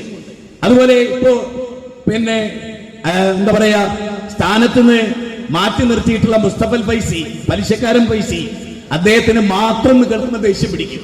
അള്ള പറയാണ് ഖുർആനിൽ, മാത്രം കേട്ട ദേഷ്യം പിടിക്കുന്നവർ പരലോകത്തിൽ വിശ്വാസമില്ലാത്തവരാണ്. ഉസ്താദാണ് നല്ല പറഞ്ഞു, ഉസ്താദാണെങ്കിലും ഓന് പരലോകത്തിൽ വിശ്വാസമല്ല എന്ന് അള്ളേ പറയുന്നത്, എന്റെ വകയല്ല. 39-ാം അധ്യായം 45. അള്ളാഹ്ക്ക് പുറമെയുള്ളവരെ പറ്റി പറഞ്ഞാലോ സന്തോഷാണ്. മൊയ്തീൻ ഷൈനെ വിളിക്കാന്ന് പറഞ്ഞാൽ ഉസ്താദ് നന്നായി, മൊയ്തീൻ ഷൈനെ വിളിക്കരുതെന്ന് പറഞ്ഞാൽ ഉസ്താദ് മോശമായി. സത്യല്ലേ? ഇനി എങ്ങനെ ചിന്തിപ്പിക്കും? ഇത് അള്ളാന്റെ ഖുർആനിലാണല്ലോ. ഞാൻ എന്ത് ചെയ്യും? ഇത് വായിച്ചപ്പോ എനിക്കിത് പറയണം തോന്നി. ഇന്ന ഹാദൽ ഖുർആന യഹ്ദി ലില്ലതി ഹിയ അഖ്വം. 17-ാം അധ്യായം 9-ാമത്തെ വചനം. ഏറ്റവും ചൊവ്വായതിലേക്ക് ഈ ഖുർആൻ നിങ്ങളെ നയിക്കുന്നു. ആ ഖുർആനിൽ ഇതേ ഉള്ളൂ. നിങ്ങൾ നോക്കൂ, നൂഹ് നബി അള്ളാഹിനോടാ പ്രാർത്ഥിച്ചേ, 71-ാം അധ്യായം 28 അല്ലേ? എല്ലാ പ്രവാചകന്മാരും അള്ളാഹിനോടാ പ്രാർത്ഥിച്ചേ, ശരിയല്ലേ? ആണ്. അതുകൊണ്ട് നമ്മളെല്ലാവരും അള്ളാഹിനെ മാത്രം ആരാധിക്കുക എന്നതിലാവണം നമ്മൾ ഏകീകരിക്കേണ്ടതും, അതിലായിരിക്കണം നമ്മൾ ഐക്യപ്പെടേണ്ടതും. അല്ലെങ്കിൽ ഇന്നഹു മൻ യുശ്രിക് ബില്ലാഹ് ഫഖദ് ഹറമല്ലാഹു അലൈഹിൽ ജന്ന. ശിർക്ക് ചെയ്താൽ സ്വർഗ്ഗം ഹറാമാണ്. 5-ാം അധ്യായം 72-ാമത്തെ വചനം. ഇൻഷാ അല്ലാഹ് നമുക്ക് ഇശാ നമസ്കാരത്തിന് വേണ്ടി പിരിയാം. ഇശാ നമസ്കാരം കഴിഞ്ഞ് എത്രയും വേഗത്തിൽ വരിക. ഞാൻ ദൂരെ നിന്ന് യാത്ര ചെയ്തു വന്ന ആളാണ്, മഗ്‌രിബിന്റെ കൂടെ ഇശാ നിസ്കരിച്ച ആളാണ്. ഞാൻ ഇവിടെ ഇരിക്കും, എനിക്ക് ഇശാ ഇല്ല എന്ന് പറയരുത്. അല്ലാഹു ഖൈറാക്കട്ടെ. അസ്സലാമു അലൈക്കും വറഹ്മത്തുള്ളാഹി വബറകാതുഹു. ബിസ്മില്ലാഹിർ റഹ്മാനിർ റഹീം. അൽഹംദുലില്ലാഹി റബ്ബിൽ ആലമീൻ. വസ്സലാത്തു വസ്സലാം അലാ റസൂലിഹിൽ അമീൻ വഅലാ ആലിഹി വസഹ്ബിഹി അജ്മഈൻ. അമ്മാ ബഅദ്. വളരെയേറെ ബഹുമാനമുള്ള സഹോദരന്മാരെ, സഹോദരികളെ, ഇനി അങ്ങോട്ട് ഒന്നുകൂടെ പ്രത്യേകമായി വിഷയത്തിൽ ശ്രദ്ധിക്കുകയും വേർതിരിച്ച് വ്യക്തമായി പ്രമാണങ്ങളുടെ അടിസ്ഥാനത്തിൽ വിഷയത്തെ മനസ്സിലാക്കുകയും ചെയ്യുക. പ്രവാചകന്മാർ അവരാരായിരുന്നു, അവരുടെ ദൗത്യം എന്തായിരുന്നു എന്ന് പരിശോധിക്കപ്പെടേണ്ടതുണ്ട്. വലക്കത് ബാസിന ഫീ കുല്ലി ഉമ്മത്തി റസൂല, എല്ലാ ജനസമൂഹത്തിലും അള്ളാഹു പ്രവാചകന്മാരെ നിയോഗിച്ചു. 16-ാം അധ്യായം 36-ലും 21-ാം അധ്യായം 25-ലും ലോകത്ത് എവിടെയൊക്കെ പ്രവാചകന്മാർ വന്നിട്ടുണ്ടോ ആ പ്രവാചകന്മാരെല്ലാം ജനങ്ങളെ ക്ഷണിച്ചത് ലാ ഇലാഹ ഇല്ലല്ലാഹ്, ഒരാരാധ്യനും ഇല്ല ഇല്ലല്ലാഹ്, അല്ലാഹു അല്ലാതെ എന്ന കാര്യം പറയാനാണ്. ഷഹിദല്ലാഹു അന്നഹു ലാ ഇലാഹ ഇല്ലാ ഹുവൽ മലായികതു വഉലുൽ ഇൽമി ഖായിമൻ ബിൽ ഖിസ്ത്. ശുദ്ധ ഖുർആൻ പറയാം, 3-ാം അധ്യായം സൂറത്ത് ആൽ ഇംറാനിലെ 18-ാമത്തെ വചനമാണ്. അല്ലാഹ് സാക്ഷ്യം വഹിച്ചിരിക്കുന്നു, ആരാധനക്കർഹനായി അല്ലാഹു അല്ലാതെ വേറൊരാളുമില്ല എന്ന കാര്യത്തിന് അല്ലാഹ് സാക്ഷ്യം വഹിച്ചിരിക്കുന്നു. അവന്റെ കോടാനുകോടി മലക്കുകളും അവനല്ലാതെ ആരാധനക്കർഹനില്ല എന്നതിന് സാക്ഷ്യം വഹിച്ചിരിക്കുന്നു. ഉലുൽ ഇൽമി, ഇൽമുള്ളവരും ഖായിമൻ ബിൽ ഖിസ്ത്, നീതിബോധമുള്ളവരും വിദ്യാഭ്യാസമുള്ളവരും മലക്കുകളും അല്ലാഹുവും സാക്ഷ്യം വഹിച്ചിരിക്കുന്നു, അവനല്ലാതെ ആരാധനക്കർഹനില്ല എന്ന കാര്യത്തിൽ. ഫഅലം അന്നഹു ലാ ഇലാഹ ഇല്ലല്ലാഹ്, അല്ലാഹു അല്ലാതെ ആരാധനക്കർഹനില്ല എന്ന് നീ മനസ്സിലാക്കണം. സൂറത്ത് മുഹമ്മദ് 47-ാം അധ്യായം 19-ാമത്തെ വചനം. എല്ലാ വചനങ്ങളിലും അല്ലാഹയല്ലാതെ ആരാധനക്കർഹനില്ല, അവനെ മാത്രമേ ആരാധിക്കാവൂ. വജിത്തനിബു താഗൂത്ത്, എല്ലാ ദുർമൂർത്തികളെയും കൈവടിയണം എന്ന് പറയാനാണ് എല്ലാ പ്രവാചകന്മാരും വന്നത്. അഫ്ളൽ മാ കുൻതു അന വന്നബിയ്യൂന മിൻ ഖബ്ലി ഖൗലു ലാ ഇലാഹ ഇല്ലല്ലാഹ്. എന്റെ മുമ്പ് കഴിഞ്ഞു പോയ സകലമാന പ്രവാചകന്മാരും ലോകത്തോട് പറഞ്ഞ വചനങ്ങളിൽ ഏറ്റവും പ്രധാനം ലാ ഇലാഹ ഇല്ലല്ലാഹ് എന്നാണ്. ഉഖാദയിലും ദുൽമജാസിലും മജന്നായിലും അന്തിമ ദൂതനായ ഖാതിമുൻ നബി റസൂലുള്ളാഹി സ്വല്ലല്ലാഹു അലൈഹി വസല്ലം ഖുലു ലാ ഇലാഹ ഇല്ലല്ലാഹ് തുഫ്ലിഹു, ലാ ഇലാഹ ഇല്ലല്ലാഹ് പറയൂ തുഫ്ലിഹു, നിങ്ങൾക്ക് വിജയിക്കാം എന്ന് ലോകഗുരു പഠിപ്പിക്കുകയാണ്. ലോകത്തെല്ലാ പ്രവാചകന്മാരും ഒന്നാമതായി പറഞ്ഞത് ആരാധനക്കർഹൻ അല്ലാഹ് മാത്രമാണ് എന്ന വസ്തുതയാണ്. വഖാല റബ്ബുക്കും ഉദ്ഊനി അസ്തജിബ് ലക്കും, നിങ്ങളുടെ റബ്ബ് പറയുന്നു ഉദ്ഊനി അസ്തജിബ് ലക്കും, നിങ്ങൾ എന്നോട് ദുആ ചെയ്യണം. എന്നോട് ദുആ ചെയ്യാതെ കിബിർ നടിക്കുന്നവർ ആരായിരുന്നാലും അവർ ജഹന്നമിലാണ് പ്രവേശിക്കുക. ഖുർആന്റെ 40-ാം അധ്യായം 60-ാമത്തെ വചനമാണ്. അപ്പൊ എന്താ ഇബാദത്ത്? പ്രാർത്ഥന ഇബാദത്താണ്. ആരാ പറയുന്നത്? ലോകഗുരു റസൂലുള്ളാഹി സ്വല്ലല്ലാഹു അലൈഹി വസല്ലം. അദ്വാഹു അൽ ഇബാദ, അദ്വാഹു അൽ ഇബാദ, പ്രാർത്ഥന തന്നെയാണ് ആരാധന. പ്രാർത്ഥന തന്നെയാണ് ആരാധന. അല്ലാഹുവേ രക്ഷിക്കണേ എന്നല്ലാതെ മൊയ്തീൻ ശൈഖേ കാക്കണേ, ഇബ്രാഹിം നബിയെ രക്ഷിക്കണേ, യൂസുഫ് നബിയെ കുട്ടികളെ തരണേ, അതുപോലെ അയ്യൂബ് നബിയെ രോഗം മാറ്റണേ എന്നൊരു ദുആ അല്ലാഹുവിന്റെ ഖുർആനിലില്ല. സൂറത്ത് ബഖറ 1-ാം അധ്യായം 286 വചനങ്ങൾ, അതിലൊരൊറ്റ വചനത്തിലും അതില്ല. വൈദാ സലക ഇബാദി അന്നി ഫഇന്നി ഖരീബുൻ ഉജീബു ദഅവത്തദ്ദാഇ ഇദാ ജാഅനി ഫല്യസ്തജീബൂ ലി വൽയുഅ്മിനൂ ബി ലഅല്ലഹും യർഷുദൂൻ. എന്റെ അടിമകൾ എന്നെ കുറിച്ച് ചോദിച്ചാൽ പറയണേ നബിയേ, ഇന്നി ഖരീബുൻ, ഞാൻ അവരുടെ സമീപസ്ഥനാണെന്ന്. ദുആ ചെയ്യുന്നവർ അടിവരയിട്ടോളണം. ദുആ ചെയ്യുന്നവർ എന്നോട് ദുആ ചെയ്യട്ടെ, അസ്തജിബ് ലക്കും, ഞാൻ അവർക്ക് ഉത്തരം നൽകുന്നതാണ്. ഖുർആനിന്റെ 2-ാം അധ്യായം 186-ാമത്തെ വചനം, 3-ാം അധ്യായം സൂറത്ത് ആൽ ഇംറാൻ 200 വചനങ്ങളാണ്. അതിലുള്ളത് തന്നെ എന്താണ്? ഇന്ന ഫീ ഖൽഖിസ് സമാവാതി വൽ അർദ് വഖ്തിലാഫിൽ ലൈലി വന്നഹാർ ലആയാതിൽ ലിഉലിൽ അൽബാബ് الذين يذكرون الله قياما وقعودا وعلى جنوبهم ويتفكرون في خلق السماوات والأرض ربنا ربنا ربنا ربنا ربنا ما خلقت هذا باطلا سبحانك فقنا عذاب النار. രാപ്പകലുകളുടെ വ്യതിയാനങ്ങളിലും അതുപോലെ സൂര്യചന്ദ്രന്മാരുടെ സ്ഥാനചലനങ്ങളിലും ബുദ്ധിയുള്ളവർക്ക് ദൃഷ്ടാന്തമുണ്ട്. അല്ലദീന യദ്കുറൂനല്ലാഹ ഖിയാമാ, നിന്നുകൊണ്ടവർ ചിന്തിക്കുന്നു, ഇരുന്നു കൊണ്ടും കിടന്നുകൊണ്ടും. എന്നിട്ട് അവർ പറയുന്നത് റബ്ബനാ, ഞങ്ങളുടെ രക്ഷിതാവേ, ഞങ്ങളുടെ പരിപാലക, റബ്ബനാ മാ ഖലഖ്ത ഹാദാ ബാത്തിലാ സുബ്ഹാനക ഫഖിനാ അദാബന്നാർ. അല്ലാഹുവേ, ഈ സൂര്യനെ നീ വെറുതെ സൃഷ്ടിച്ചതല്ല, ചന്ദ്രനെയും നീ വെറുതെ സൃഷ്ടിച്ചതല്ല. രാവും പകലും മാറി വരുന്നത് നിന്റെ ദൃഷ്ടാന്തമാണ്. അതുകൊണ്ട് നാഥാ, ഞങ്ങൾ നിന്നോട് പ്രാർത്ഥിക്കുന്നു. നിങ്ങൾ നോക്കൂ, പ്രവാചകന്മാർ പറയുകയാണ് യുനാദിയൻ മുനാദിയൻ യുനാദി. നോക്കൂ, അവർ വിളിച്ചു പറയുന്നവർ പറഞ്ഞു അന്നാമിനു ബിറബ്ബിക്കും ഫാമന്നാ, അല്ലാഹുവിൽ നിങ്ങൾ വിശ്വസിച്ചോളൂ. സൂറത്ത് ആൽ ഇംറാനാണ്. അത് എത്ര വ്യക്തമാണ്.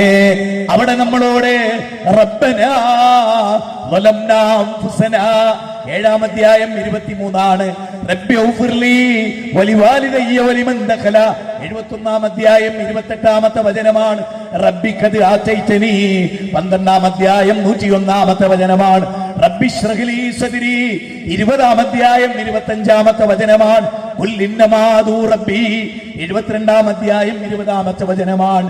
ഫഅന്നൽ മസാജിദ ലില്ലാഹ് ഫലാ തദൂ മഅ അല്ലാഹി അഹദാ, 72-ാം അധ്യായം 18 റബ്ബി ഹബിലി മിനസ് സ്വാലിഹീൻ, 37-ാം അധ്യായം 100.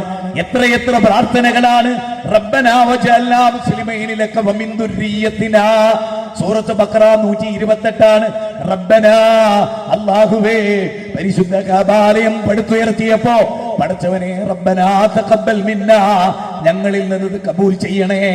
ആ റബ്ബന എന്നിടത്ത് ഒരു നബിയുടെ പേരില്ല, ഒരു വലിയുടെ പേരില്ല, ഒരു മലക്കിനെ വിളിക്കുന്നില്ല, ഒരു ജിന്നിനെ വിളിക്കുന്നില്ല, ഒരു ബീവിയെ വിളിക്കുന്നില്ല. റബ്ബന റബ്ബന റബ്ബന റബ്ബന റബ്ബന അല്ലാഹുമ്മ അല്ലാഹുമ്മ എന്ന വിളിയല്ലാതെ വേറെ ഒരൊറ്റ വിളിയും കാണുക സാധ്യമല്ല സഹോദര. എല്ലാം അല്ലാഹുവിനോടാണ്. നമ്മൾ എത്ര പ്രാർത്ഥനകൾ ചെയ്യുന്നുണ്ട്. ടോയ്ലറ്റിൽ കയറുമ്പോ റബ്ബിനോട്, പള്ളിയിൽ കയറുമ്പോ റബ്ബിനോട്, പള്ളിയിൽ നിന്നിറങ്ങുമ്പോ റബ്ബിനോട്, ഭക്ഷണം കഴിക്കുമ്പോ റബ്ബിനോട്, ഭക്ഷണം കഴിച്ചാലും റബ്ബിനോട്, യാത്രക്കിടയിൽ റബ്ബിനോട്, യാത്രപാതിയിലെത്തിയാൽ റബ്ബിനോട്, വീട് വിട്ടിറങ്ങുമ്പോ റബ്ബിനോട്, ഭാര്യാഭർത്തൃ ബന്ധത്തിൽ ഏർപ്പെടുമ്പോ റബ്ബിനോട്, എല്ലാം റബ്ബിനോടാണ്. ഖുൽ ഇന്നമാ അദൂ റബ്ബീ, പറയൂ നബിയേ, പ്രവാചക പറയൂ, ഞാൻ അമ്പിയാക്കളോട് ദുആ ചെയ്യില്ലെന്ന് പറയൂ, ഞാൻ ജിന്നിനെ വിളിക്കില്ലെന്ന് പറയൂ, ഞാൻ മലക്കിനെ വിളിക്കില്ലെന്ന് പറയൂ, ഞാനൊരു വലിയനെയും വിളിക്കില്ലെന്ന് പറയൂ, ഞാൻ എന്റെ റബ്ബിനെ അല്ലാതെ മറ്റൊരാളെ വിളിക്കില്ലെന്ന് പറയൂ. ഈ ആയത്തെങ്ങനെ ചുരണ്ടിക്കളയും? ഈ ആയത്തെങ്ങനെ ഖുർആനിൽ മാറ്റിവെക്കും? എന്തിനധികം ഖുൽ അഊദു ബിറബ്ബിന്നാസ് മലിക്കിന്നാസ്, ഖുൽ അഊദു ബിറബ്ബിൽ ഫലഖ്, എല്ലാം റബ്ബിനോടല്ലേ. 113-ാം അധ്യായം റബ്ബിനോടല്ലേ, 114 റബ്ബിനോടല്ലേ, 112 റബ്ബിന്റെ കാര്യമല്ലേ, അവനെ മാത്രം വിളിക്കണമെന്നല്ലേ. ജീവിതത്തിൽ ഏതെങ്കിലും ഒരു ദുആ അല്ലാത്തവരോടുണ്ടോ? പരിശോധിക്ക്. മക്കളെ പഠിപ്പിക്കുന്നത് റബ്ബിനോട് ദുആ ചെയ്യാനല്ലേ. നമുക്ക് മാത്രം മൊയ്തീൻ ശൈഖയെ രക്ഷിക്കണേ, എവിടുന്ന് കിട്ടി? എവിടുന്ന് കിട്ടി? ഖുർആനിലുണ്ടോ? അതാണ് ചോദ്യം. തെളിവാ ചോദിക്കുന്നത്, ദേഷ്യം പിടിച്ചിട്ട് കാര്യമില്ല. തെളിവ് ചോദിക്കും. മാത്രമല്ല, അള്ളാഹിനെ പറ്റി പറയുമ്പോൾ ദേഷ്യമല്ല, മൊയ്തീൻ ശൈഖിനെ പറ്റി പറഞ്ഞാൽ ദേഷ്യം, സി എം അടൂരിനെ പറ്റി പറഞ്ഞാൽ ദേഷ്യം. ഈമാനില്ലായിട്ട ചങ്ങായി കേട്ടോ, ഈമാനില്ലായിട്ട. ഈമാനുണ്ട് ഉണ്ടാവില്ല. റബ്ബിനൊരാൾ ഇകഴ്ത്തിയാൽ ഈമാനുള്ളവന് ക്ഷുഭിതനാകും. നേരെ മറിച്ച് നിങ്ങളോ സൃഷ്ടിയെ ഇകഴ്ത്തിയാൽ നിങ്ങൾക്ക് ദേഷ്യം പിടിക്കും. സൃഷ്ടാവിനെ ഏത് അനല്ല, ഞാനാ അല്ല, ആര് പറയാ? സി എം അടൂര് പറയാ. അപ്പൊ നിങ്ങൾക്ക് ദേഷ്യമില്ല, അപദേശമില്ല. അനല്ല എന്ന് പറഞ്ഞാൽ നിങ്ങൾക്ക് ദേഷ്യമില്ല. ഏതൊരു പടപ്പ് കാഷ്ടിക്കുന്ന മൂത്രിക്കുന്ന ഒരുത്തൻ, കയ്യും കാലും കേടരുന്ന ഒരുത്തൻ, ഞാനാണ് അള്ളാഹ് എന്ന് പറഞ്ഞാൽ നിങ്ങൾക്ക് ദേഷ്യമില്ല. നിങ്ങൾക്ക് എപ്പോഴാ ദേഷ്യം? മൊയ്തീൻ ഷെയ്ഖിനെ പറ്റി പറഞ്ഞാൽ ചീറ്റൊന്നും പറയണ്ട. മൊയ്തീൻ ഷെയ്ഖ് അല്ലടാ നമ്മളെ കുറ്റം പറയുന്ന ആൾ. മനസ്സിലായോ? നേരെ മറിച്ച് അള്ളാഹുവിനെ പറ്റി പറയുന്നിടത്ത് നിങ്ങൾ എന്നെ ചിന്തിക്കി, ഞങ്ങൾ അള്ളാഹിനെ പറ്റി എന്നോടോ പറയണേ. ലോകത്ത് ഇന്ന് വരെ നിങ്ങൾ കേരളത്തിലെ മുഴുവൻ ഉസ്താദുമാരെ എടുത്തോ, അതിൽ ഏറ്റവും ടോപ്പ് ആയിട്ടുള്ള 10 പേരെ ഈ സ്റ്റേജ് കൊണ്ടുക.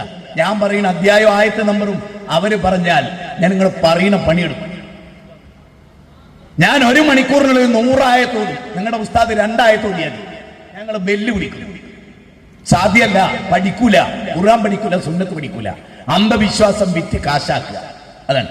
അതുകൊണ്ട് സഹോദര, അല്ലദീന യുബല്ലിഗൂന റിസാലാത്തില്ലാ വയഖ്ശൗനഹു വലാ യഖ്ശൗന അഹദൻ ഇല്ലല്ലാഹ് വകഫാ ബില്ലാഹി ഹസീബാ. 33-ാം അധ്യായം 39 അള്ളാഹുവിലേക്ക് ജനങ്ങളെ ക്ഷണിക്കുന്നവർ അല്ലാഹനല്ലാതെ വേറൊരാളെയും പേടിക്കരുത്, നിങ്ങളുടെ വിചാരണ റബ്ബിനാണ്. യഖാഫൂന ലൗമത ലായിം, ഒരാക്ഷേപകന്റെ ആക്ഷേപത്തെ ഭയപ്പെടാത്തവരാണ് വിശ്വാസികൾ. 5-ാം അധ്യായം 54-ാമത്തെ വചനമാണ്. പള്ളി പരിപാലിക്കുന്ന യഥാർത്ഥ കമ്മിറ്റിക്കാർ അവർ അള്ളാനെ പേടിക്കില്ല, അള്ളാനെ പേടിക്കുള്ളൂ, അല്ലല്ലാത്ത ഒരാളെ പേടിക്കില്ല. 9-ാം അധ്യായം 18-ാമത്തെ വചനമാണ്. അതുകൊണ്ട് അള്ളാനെ പേടിച്ചുകൊണ്ട്, അള്ളാഹുലേക്ക് മടങ്ങുന്ന ദിവസത്തെ പേടിച്ചുകൊണ്ട്, ഫമൻ കാന യർജൂ ലിഖാ റബ്ബി, അള്ളാഹുവിലേക്ക് മടങ്ങുന്നവർ അള്ളാഹുവിൽ പങ്കു ചേർക്കാതിരിക്കട്ടെ. 18-ാം അധ്യായം 110-ാമത്തെ വചനം.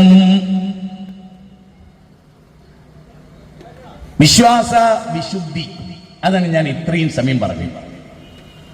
ഇനി നമ്മൾ പറയുന്നത് സംതൃപ്ത കുടുംബം എന്നാണ്. അതായത് നമ്മുടെ ക്യാപ്ഷൻ, നമ്മുടെ തിരുവനന്തപുരത്ത് ഉത്തരികണ്ഠം മൈതാനം, അവിടെ നടക്കുന്ന നമ്മുടെ ഫാമിലി കോൺഫറൻസ് 23 ഫെബ്രുവരി, അതിന്റെ 2-ാം ഭാഗം സംതൃപ്ത കുടുംബം എന്നുള്ളതാണ്. സംതൃപ്ത കുടുംബം എങ്ങനെയുണ്ടാവുക? ഇപ്പൊ അബൂതല്ലത്തുൽ അൻസാരി വലിയ പണക്കാരനായിരുന്നു, ധനാഢ്യനായിരുന്നു, സുന്ദരനായിരുന്നു. അദ്ദേഹം ഉമ്മു സുലൈം എന്ന് പറയുന്ന ഒരു സഹോദരിയുടെ വിവാഹ പ്രപ്പോസൽ വന്നപ്പോ ഉമ്മു സുലൈം പറയാണ്, എനിക്ക് നിങ്ങളെ പണം വേണ്ട, നിങ്ങൾ കേമനാണ്, 50 അമ്പെയ്ത്തുകാരിൽ പ്രസിദ്ധനാണ്, സുമുഖനാണ്, കോടികളുള്ള ആളാണ്, ഒക്കെ എനിക്കറിയാം, പക്ഷെ നിങ്ങൾക്ക് വിശ്വാസമല്ല, വിശ്വാസ വിശുദ്ധി ഇല്ലാത്ത നിങ്ങളെ സംതൃപ്ത കുടുംബത്തിന് പറ്റൂല. ശരിക്കും നോട്ട് ചെയ്തോ, ശരിക്കും നോട്ട് ചെയ്തോ. സംതൃപ്ത കുടുംബം അതുണ്ടാവണോ? വിശ്വാസം ഉണ്ടാവണം.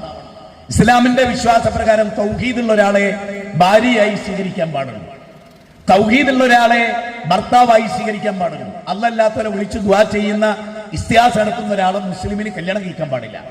ഞാൻ പറഞ്ഞല്ല, സൂറത്ത് ബയ്യിന 5-ാമത്തെ അധ്യായം, സൂറത്ത് ബയ്യിന പറഞ്ഞാണ് ഖുർആൻ. വമാ ഉമിറു ഇല്ലാ ലിയഅബ്ദുല്ലാഹ് മുഖ്ലിസീന ലഹുദ്ദീൻ. സൂറത്ത് ബഖറ 2-ാം അധ്യായം 222. അല്ലല്ലാത്തവരെ വിളിച്ച് ആരാധിക്കുന്നവരെ കല്യാണം കഴിക്കരുത്.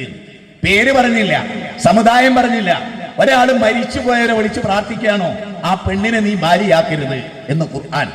ഞാനല്ലട്ടോ, ഞാൻ എന്നോട് അല്ല പറഞ്ഞ് സത്യം പറഞ്ഞോ, ഞാൻ നിന്നെ സംരക്ഷിക്കും.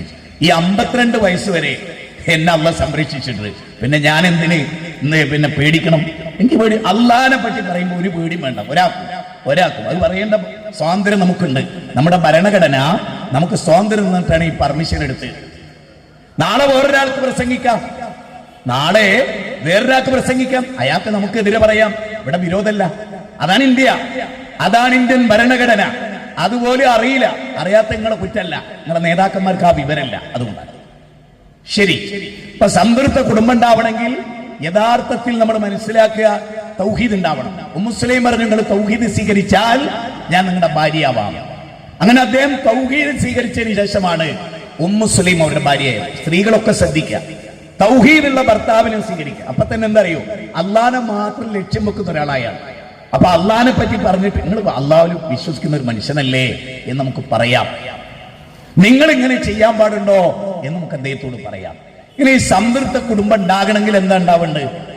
ഞാൻ ആദ്യമായിട്ട് ഞാൻ പറഞ്ഞു, അസില് നന്നാകണം, ഫൗണ്ടേഷൻ നന്നാകണം, കല്യാണം ദീനനുസരിച്ചാകണം. ഫദ്ഫർ ബിദാത്തി ദീൻ വമാ ഉമിറു ഇല്ലാ ലിയഅബ്ദുല്ലാഹ് മുഖ്ലിസീന ലഹുദ്ദീൻ. നിസ്കാരം ഉണ്ടാകണം, സക്കാത്ത് ഉണ്ടാകണം, തൗഹീദ് ഉണ്ടാകണം. ഇത് ആണിനുണ്ടാകണം, പെണ്ണിനുണ്ടാകണം. അങ്ങനെയുള്ളവരെ നിങ്ങൾ കല്യാണം കഴിക്കൂ. വദാലിക ദീനുൽ ഖയ്യിം, അതാണ് നേരെ ചൊവ്വായ മതം. അതില്ലാത്ത ഒരാളെ, നിസ്കാരമില്ല, മുസ്ലിമാണ്, കല്യാണം കഴിക്കാൻ പാടില്ല. തീരെ നിസ്കാരമില്ലാത്തൊരു പെണ്ണ്, അവൾ കല്യാണം കഴിക്കാൻ പാടില്ല. എത്ര ഗൗരവമായ കാര്യമാണ്. പക്ഷെ നമ്മൾ ആലോചിച്ചോ? ഇല്ല. കാരണം നിസ്കാരമുള്ള ഒരാളെ പറ്റി നമുക്ക് നന്നാക്കാം. നിസ്കാരത്തിലൂടെ നന്നാകും. ഇന്ന സ്വലാത്ത തൻഹാ അനിൽ ഫഹ്ശാഇ വൽ മുൻകർ, വെറുക്കപ്പെട്ടതും നീചവുമായ എല്ലാ കാര്യത്തൊന്നും നിസ്കാരം മനുഷ്യനെ നന്നാക്കും. അതുകൊണ്ടാ അള്ളാഹ് പറഞ്ഞ്, സംതൃപ്ത കുടുംബം ഉണ്ടാകണമെങ്കിൽ അള്ളാഹനെ മാത്രം ആരാധിക്കുകയും നമസ്കരിക്കുകയും സക്കാത്ത് കൊടുക്കുകയും ചെയ്യുന്ന ഒരു പുരുഷനാകണം. വദാലിക ദീനുൽ ഖയ്യിം. തീർന്നില്ല. ഫൻകിഹു അയാമാ മിൻകും വസ്സാലിഹീന മിൻ ഇബാദിക്കും വഇമായിക്കും ഇൻ യകൂനു ഫുഖറാ യുഗ്നിഹുമുല്ലാഹു മിൻ ഫദ്ലി. 24:32. അതിൽ പറയുന്നത് എന്തറിയോ? സാലിഹാകണം, ആണായാലും പെണ്ണായാലും നല്ലവരാകണം. നല്ല കുടുംബത്തിൽ നിന്ന് സ്ത്രീകളെ എടുക്കണം, നല്ല കുടുംബത്തിൽ നിന്ന് പുരുഷനെ എടുക്കണം. അങ്ങനെ എടുത്താൽ ആ ജീവിതം മെച്ചപ്പെടുത്താം, സംതൃപ്തമാകാം. ഇനിയോ നമ്മളെല്ലാവർക്കും അറിയാവുന്ന ഒരു സംഗതി പറയാം. ഒരു കൃഷിക്കാരൻ, കർഷകൻ, അയാൾ ഏറ്റവും ഗൗരവമായി ആലോചിക്കുക, അയാൾ എന്ത് വിത്താണ് ഇറക്കുന്നതെന്നാണ്, എന്ത് കൃഷിയാണ് ചെയ്യുന്നത്, അതിന് ഏറ്റവും പറ്റിയ മണ്ണ്, കൃഷിയിടം അയാൾ തെരഞ്ഞെടുക്കും. ഉറപ്പാണോ? ആണ്. അത് നിങ്ങൾക്കൊക്കെ അറിയില്ലേ? ഏറ്റവും നല്ല കൃഷിയിടം മൊട്ടപ്പാറയിൽ കൊണ്ടുപോയിട്ട് വെക്കില്ല. മൊട്ടപ്പാറയിൽ കൊണ്ടുപോയിട്ട് അവിടെ ആരും കൃഷി വെക്കില്ല. നല്ല മണ്ണാവണം, അല്ലേ? നല്ല മണ്ണാവണം, നല്ല പശിമയുള്ള മണ്ണാവണം, വളക്കൂറുള്ള മണ്ണാകണം, ഉൽപാദന കപ്പാസിറ്റിയുള്ള മണ്ണാകണം. സമ്മതിച്ചോ? അതുപോലെ തനിക്ക് കുട്ടികൾ ഉണ്ടാകുന്നത് തന്റെ ഭാര്യയിലൂടെ മാത്രമാകണം. അതുകൊണ്ട് ഭാര്യ നന്നാകണം. കാരണം അവളിലൂടെ ഒരു കുഞ്ഞുണ്ടാകുമ്പോ അവള് സംസ്കാരമുള്ളവളാകണം, അവൻ സംസ്കാരമുള്ളവനാകണം. അപ്പോഴാ കുട്ടികൾ നന്നാവുക. 10 ഗുണം 10 ഗുണം. ചൊട്ടയിലെ ശീലം ചുടല വരെ. ഒരു ടാങ്ക് നിറയെ ചളിവെള്ളാണ്, വൃത്തികെട്ട വെള്ളാണ്, അതിൽ ഒരുപാട് മാലിന്യങ്ങളുണ്ട്, ഒരുപാട് രോഗാണുക്കളുണ്ട്. എങ്കിൽ ടാപ്പ് തുറന്നാൽ എന്തേ കിട്ടുള്ളൂ? ടാപ്പ് തുറന്നാൽ ചളിവെള്ളേ കിട്ടുള്ളൂ. ബാപ്പയും ഉമ്മയും നന്നാകണം. നിങ്ങൾ നോക്കേ, ഞാൻ ലളിതമായ ഒരു പോയിന്റ് പറയാം. ഈ നമ്മുടെ ജീവിതത്തിൽ മക്കളുണ്ടാകുക, മക്കളെ വളർത്തുക എന്നൊക്കെ പറയുമ്പോൾ ഒരു കാര്യം ഓർക്കണം. ലോകത്തെ എല്ലാ മക്കളും പരിശുദ്ധരായിട്ടാണ് ജനിക്കുന്നത്. നല്ലൊരു പോയിന്റാണ്. ക്രൈസ്തവ വിശ്വാസ പ്രകാരം അവർക്ക് അങ്ങനെ വിശ്വസിക്കാൻ സ്വാതന്ത്ര്യം കൊണ്ടെടുക്കാം. പക്ഷെ അത് ബുദ്ധിക്കും യുക്തിക്കും ശാസ്ത്രത്തിനും നിലക്കാത്തതാണ്. അത് പറയാനുള്ള സ്വാതന്ത്ര്യം എനിക്കുണ്ട്. അത് പ്രകാരം ഞാൻ പറയാണ്, ജനിക്കുന്ന എല്ലാ കുട്ടിയും പാപിയാണ് എന്നാണ് ക്രിസ്തു മതം. സെന്റ് പോൾ യേശുക്രിസ്തു പഠിപ്പിച്ചല്ല. യേശുക്രിസ്തു പഠിപ്പിച്ച അങ്ങനല്ല. യേശുക്രിസ്തു പഠിപ്പിച്ച വാചകം വേറെയാണ്. അച്ഛൻ മുന്തിരിങ്ങ തിന്നതിന് മകന്റെ പല്ല് പിടിക്കുമോ എന്ന് ചോദിച്ചാളാ യേശുക്രിസ്തു. അച്ഛൻ തെറ്റ് ചെയ്താൽ അത് മകൻ ഉണ്ടാവുമോ അത് ചോദിച്ചാളാ യേശുക്രിസ്തു. അതുകൊണ്ട് യേശുക്രിസ്തു പഠിപ്പിച്ചല്ല, വിവരദോഷിയായ സെന്റ് പോൾ പഠിപ്പിച്ചതാണ്. ജനിക്കുന്ന എല്ലാ കുട്ടിയും പാപിയാണ്. ഇസ്ലാമോ? സി രവിചന്ദ്രൻ, ലോകത്തിനൊരു ഉപകാരമില്ലാത്തൊരു പ്രൊഫസർ, അയാൾക്കൊരു കുട്ടി ഉണ്ടാകുന്നെങ്കിലും ആ കുട്ടിയെ ഇസ്ലാം അംഗീകരിക്കുന്നു, രവിചന്ദ്രനെ അംഗീകരിക്കില്ല. എന്തുകൊണ്ട്? ജനിക്കുന്ന കുട്ടികളെല്ലാം പരിശുദ്ധരാണ്. ശ്രീ രവിചന്ദ്രന്, ഹിറ്റ്ലറിന് ഒരു കുട്ടി ഉണ്ടായ കുട്ടി പരിശുദ്ധനാണ്. ഒരു നിരീശ്വരവാദിക്ക് ഒരു കുട്ടി ഉണ്ടായാൽ പരിശുദ്ധനാണ്. ഒരു യുദ്ധം, ആ യുദ്ധത്തിൽ കുറച്ച് കുട്ടികൾ കൊല്ലപ്പെട്ടപ്പോ പ്രവാചക തിരുമേനി ചോദിക്കാൻ, ആരാണ് കുട്ടികളെ കൊന്നത്? വല്ലാത്തൊരു ചോദ്യമാണ്. കാരുണ്യത്തിന്റെ തിരുദൂതർ, കരുണാവാൻ നബി, മണിമുക്തി രത്നമോ, കാരുണ്യത്തിന്റെ ദൂതൻ ചോദിക്കാണ്, ആരാണ് ഈ കുട്ടികളെ കൊന്നത്? അപ്പൊ നമ്മളൊക്കെ ചിന്തിക്കുന്ന പോലെ അവരും ചിന്തിച്ചു, അനുയായികൾ. നബി, അത് ബൗദ്ധ വിശ്വാസികളുടെ കുട്ടികളല്ലേ, നമുക്ക് കൊന്നൂടെ? അതാണ് വർഗീയത. റസൂലുള്ളാഹി പറയാണ്, കുല്ലു മൗലൂദി യൂലദു അലൽ ഫിത്ര, എല്ലാ മനുഷ്യ കുഞ്ഞും പരിശുദ്ധരാണ്. നമ്മൾ സാധാരണ ഒരു വെള്ളക്കടലാസ്, ഇത് കണ്ടോ, ഇത് വെള്ളയാണ്. ഇതുപോലെയാണ് കുട്ടികളുടെ ഹൃദയം. റസൂൽ പറയാണ്, ഈ ഹൃദയത്തിൽ നിങ്ങൾ തെമ്മാടിത്തം പഠിപ്പിച്ചാൽ തെമ്മാടിത്തം, നല്ലത് പഠിപ്പിച്ചാൽ നല്ലത്. എന്നിട്ട് പ്രവാചക തിരുമേനി പറഞ്ഞ എന്തറിയോ? ജനിക്കുന്ന എല്ലാ കുട്ടിയും പരിശുദ്ധൻ. മാധവേട്ടനൊരു കുട്ടി ഉണ്ടായാൽ, ദമയന്തിക്കൊരു കുട്ടി ഉണ്ടായാൽ, സുരേഷിനൊരു കുട്ടി ഉണ്ടായാൽ എന്റെ വീട്ടിലെ കുട്ടിയെ പോലെ പരിശുദ്ധനാണ്. നേരെ മറിച്ച് ക്രിസ്തുമത വിശ്വാസ പ്രകാരമോ അവനും ഭാവി, ഇവനും ഭാവി, ഇവന്റെ വീട്ടിൽ ജനിച്ചവനും ഭാവി. അപ്പൊ എങ്ങനെ വിളിക്കണം? എടാ കൊച്ചു ഭാവി എന്ന് നോക്കണം നിങ്ങള്. ഒരു മതത്തിന്റെ ഒരു അവസ്ഥ നോക്കണം. മനുഷ്യ നിർമ്മിത മതത്തിന്റെ ഒക്കെ പ്രത്യേകത അതാ. ദൈവിക അങ്ങനെ ആവൂല, ദൈവിക അങ്ങനെ ആവൂല. എല്ലാ കുട്ടിയും പരിശുദ്ധനാണ്. എന്നിട്ട് പ്രവാചകൻ പറയാണ്, അവനെ കേടുവരുത്തുന്നത് അവന്റെ അച്ഛനും അമ്മയാണ്, അവന്റെ ബാപ്പയും ഉമ്മയുമാണ്, പിന്നെ അവന്റെ കൂട്ടുകാരാണ്, പിന്നെ അവന്റെ ചുറ്റുപാടാണ്. ചുറ്റുപാട്, കൂട്ടുകാരൻ, ഒന്നാമത്തെ പ്രതി അച്ഛനും അമ്മയും. ഞാൻ ഇവിടെ ഇരിക്കുന്നവരോടൊക്കെ ഒരു കാര്യം ചോദിച്ചോട്ടെ. ഇപ്പൊ കൊട്ടേഷൻ പാർട്ടിയായിട്ട് ഒരാൾ വളരുന്നു, തമ്മനം ഷാജി അല്ലെങ്കിൽ മഞ്ചേരി മൊയ്തീൻ എന്നൊക്കെ പറയുന്ന വലിയ റൗഡികള്, ഒരുപാട് ഇങ്ങനെയൊക്കെ ജീവിച്ച റൗഡികള്. ഒരു ഉമ്മാന്റെ മുല കുടിച്ച കാലം നമ്മളൊന്ന് ഓർത്തു നോക്ക്. കഞ്ചാവ് അടിച്ചിട്ട് നമ്മുടെ തിരുവനന്തപുരത്ത് ഇങ്ങനെ അലഞ്ഞു കിടക്കുന്ന ഒരു 40 വയസ്സുള്ള ഒരാള്, ഓനുണ്ടായിരുന്നല്ലോ ഒരു ബാല്യം, ഒരു ശിശുവായ അവസ്ഥ അല്ലെ. അമ്മിഞ്ഞ പാലോലം ചൊരിവ കൊണ്ടാദ്യം അമ്മയെ തന്നെ വിളിച്ച കുഞ്ഞേ, മറ്റൊരു മാതാവ് കൂടിയുണ്ടൻ മകേ, ഉറ്റവാത്സല്യമോടോ മനിപ്പാൻ. അമ്മയുടെ മാറിടത്തിൽ നിന്ന്, ഉമ്മയുടെ മാറിടത്തിൽ നിന്ന് സ്തന്യം നുകർന്നൊരു കൊച്ചുകുട്ടി, അവൻ എങ്ങനെ ഭീകരവാദിയായി? എന്താ അതിന്റെ പങ്ക്? ഞാനൊരു കാര്യം പറഞ്ഞോട്ടെ. കൂട്ടുകാരുടെ കൂടെ സ്വന്തം മകൻ ചെലവഴിക്കുന്ന അത്ര കൂട്ടുകാരോടുള്ള സ്വാതന്ത്ര്യം പോലൊരു സ്വാതന്ത്ര്യം മക്കൾക്ക് വീട്ടിലില്ല. ഒരു ഉദാഹരണം പറയാം. മകള് പറയാണ്, +2 പറയുന്നത്, ഞാൻ ടൂർ പോവുകയാണ്. അവ വാപ്പ ചോദിച്ചു എങ്ങോട്ടാണ്? ഊട്ടിയിലേക്കാണ്. ആയിക്കോട്ടെ, എല്ലാരും പോയിക്കോട്ടെ, നീയും പോന്നോ? എന്റെ കാറില്. അവര് പോയി ഇറങ്ങുന്നിടത്ത് ഞാൻ ഇറക്കി തരും, ഞാൻ അവിടെ ഒക്കെ ഉണ്ടാവും എന്ന് പറഞ്ഞാൽ ആ കുട്ടി ആദ്യം പറയുന്ന വാക്കെന്തറിയോ? ഞാൻ മരിക്കണവരെ ടൂർ പോകുന്നില്ല. ജന്മം നൽകിയ ഉമ്മയും ബാപ്പയും കൂടെ ടൂർ പോകുന്നു എന്ന് പറയുമ്പോൾ മക്കൾക്ക് എന്താ അസ്വസ്ഥത? ഞാൻ പറയാം, തെമ്മാടിത്തം ചെയ്യാൻ പൂതിയുള്ള മോളാവള്. അതുകൊണ്ട് നിങ്ങളുണ്ട് സ്വാതന്ത്ര്യമില്ല, നിങ്ങളില്ലാത്ത ലോകത്തെ സ്വാതന്ത്ര്യം ആസ്വദിക്കുന്ന നിങ്ങളുടെ മകൾ. എന്തുകൊണ്ട് നിങ്ങളുടെ മകൾ അങ്ങനെയായി?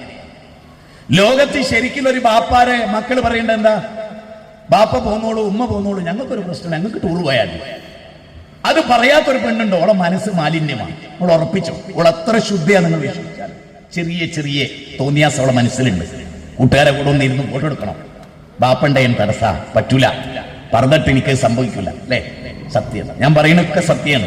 അത് ഇഷ്ടപ്പെടില്ല എല്ലാവർക്കും, അതാണ് വേറൊരു കുഴപ്പം. സത്യേ പറയൂ, പക്ഷേ ആ സത്യം എല്ലാവർക്കും ഇഷ്ടപ്പെടില്ല. സത്യം പറയരുതെന്ന് പറഞ്ഞാൽ ആ സത്യം മാത്രമേ പറയൂ. അങ്ങനെ കാരണം അള്ളാഹ് നമ്മളോട് പറഞ്ഞത് സത്യമേ പറയാവൂ. കുലിലഹക്ക വൈൻകാന മുറാർ. എത്ര കൈപ്പുണ്ട എന്ന് പറഞ്ഞാൽ ഒരു കല്ലേറി ചെവിക്കുറ്റിക്ക് കൊണ്ട് സാരല്ല, സത്യം പറഞ്ഞോ. ഒരടിയിട്ടി സത്യം പറഞ്ഞോ. ഇന്ന് വരെ ഒരാളെയും പേടിച്ചൊന്നും പറയാതിരുന്നിട്ടില്ല. അവർ പൂതി മനസ്സിൽ വെച്ചാൽ മതി എല്ലാവരും കേട്ടോ.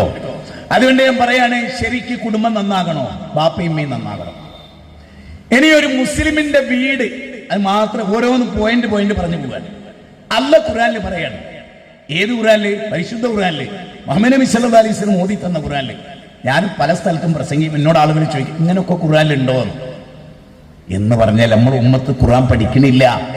തഖ്ദീറുൽ ഇഖ്വാൻ മിൻ തർജമത്തിൽ ഖുർആൻ ഒരു പുസ്തകത്തിന്റെ പേരാ, ഇ.കെ. അസം മുസ്ലിയാർ എഴുതിയ.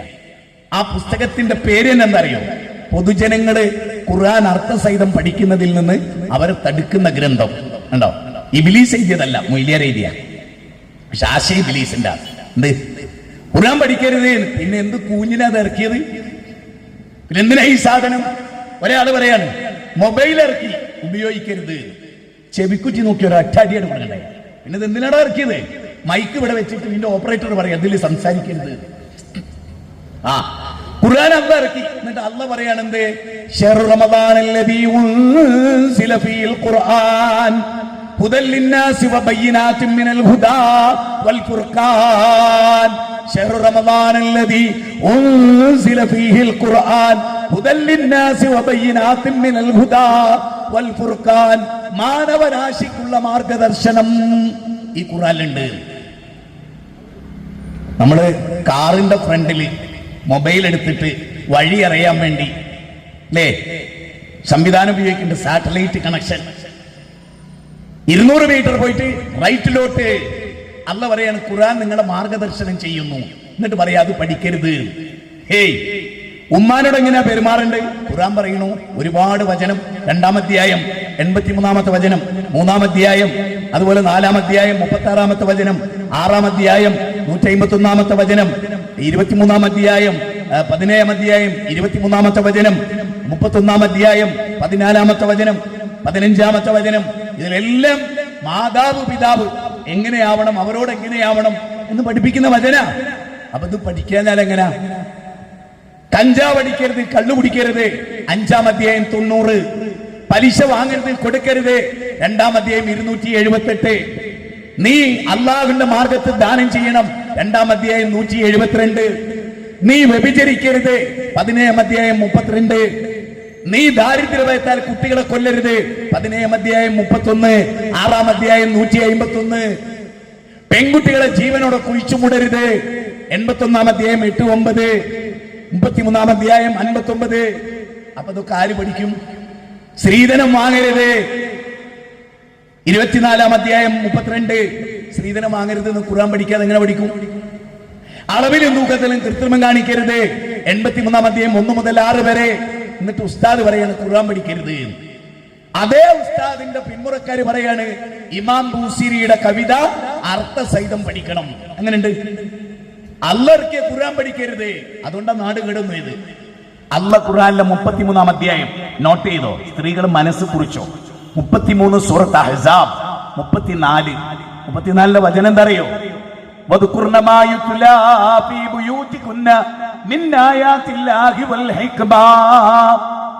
ഖുർആനിലുള്ളതാ. എന്താ പറയുന്ന അറിയോ?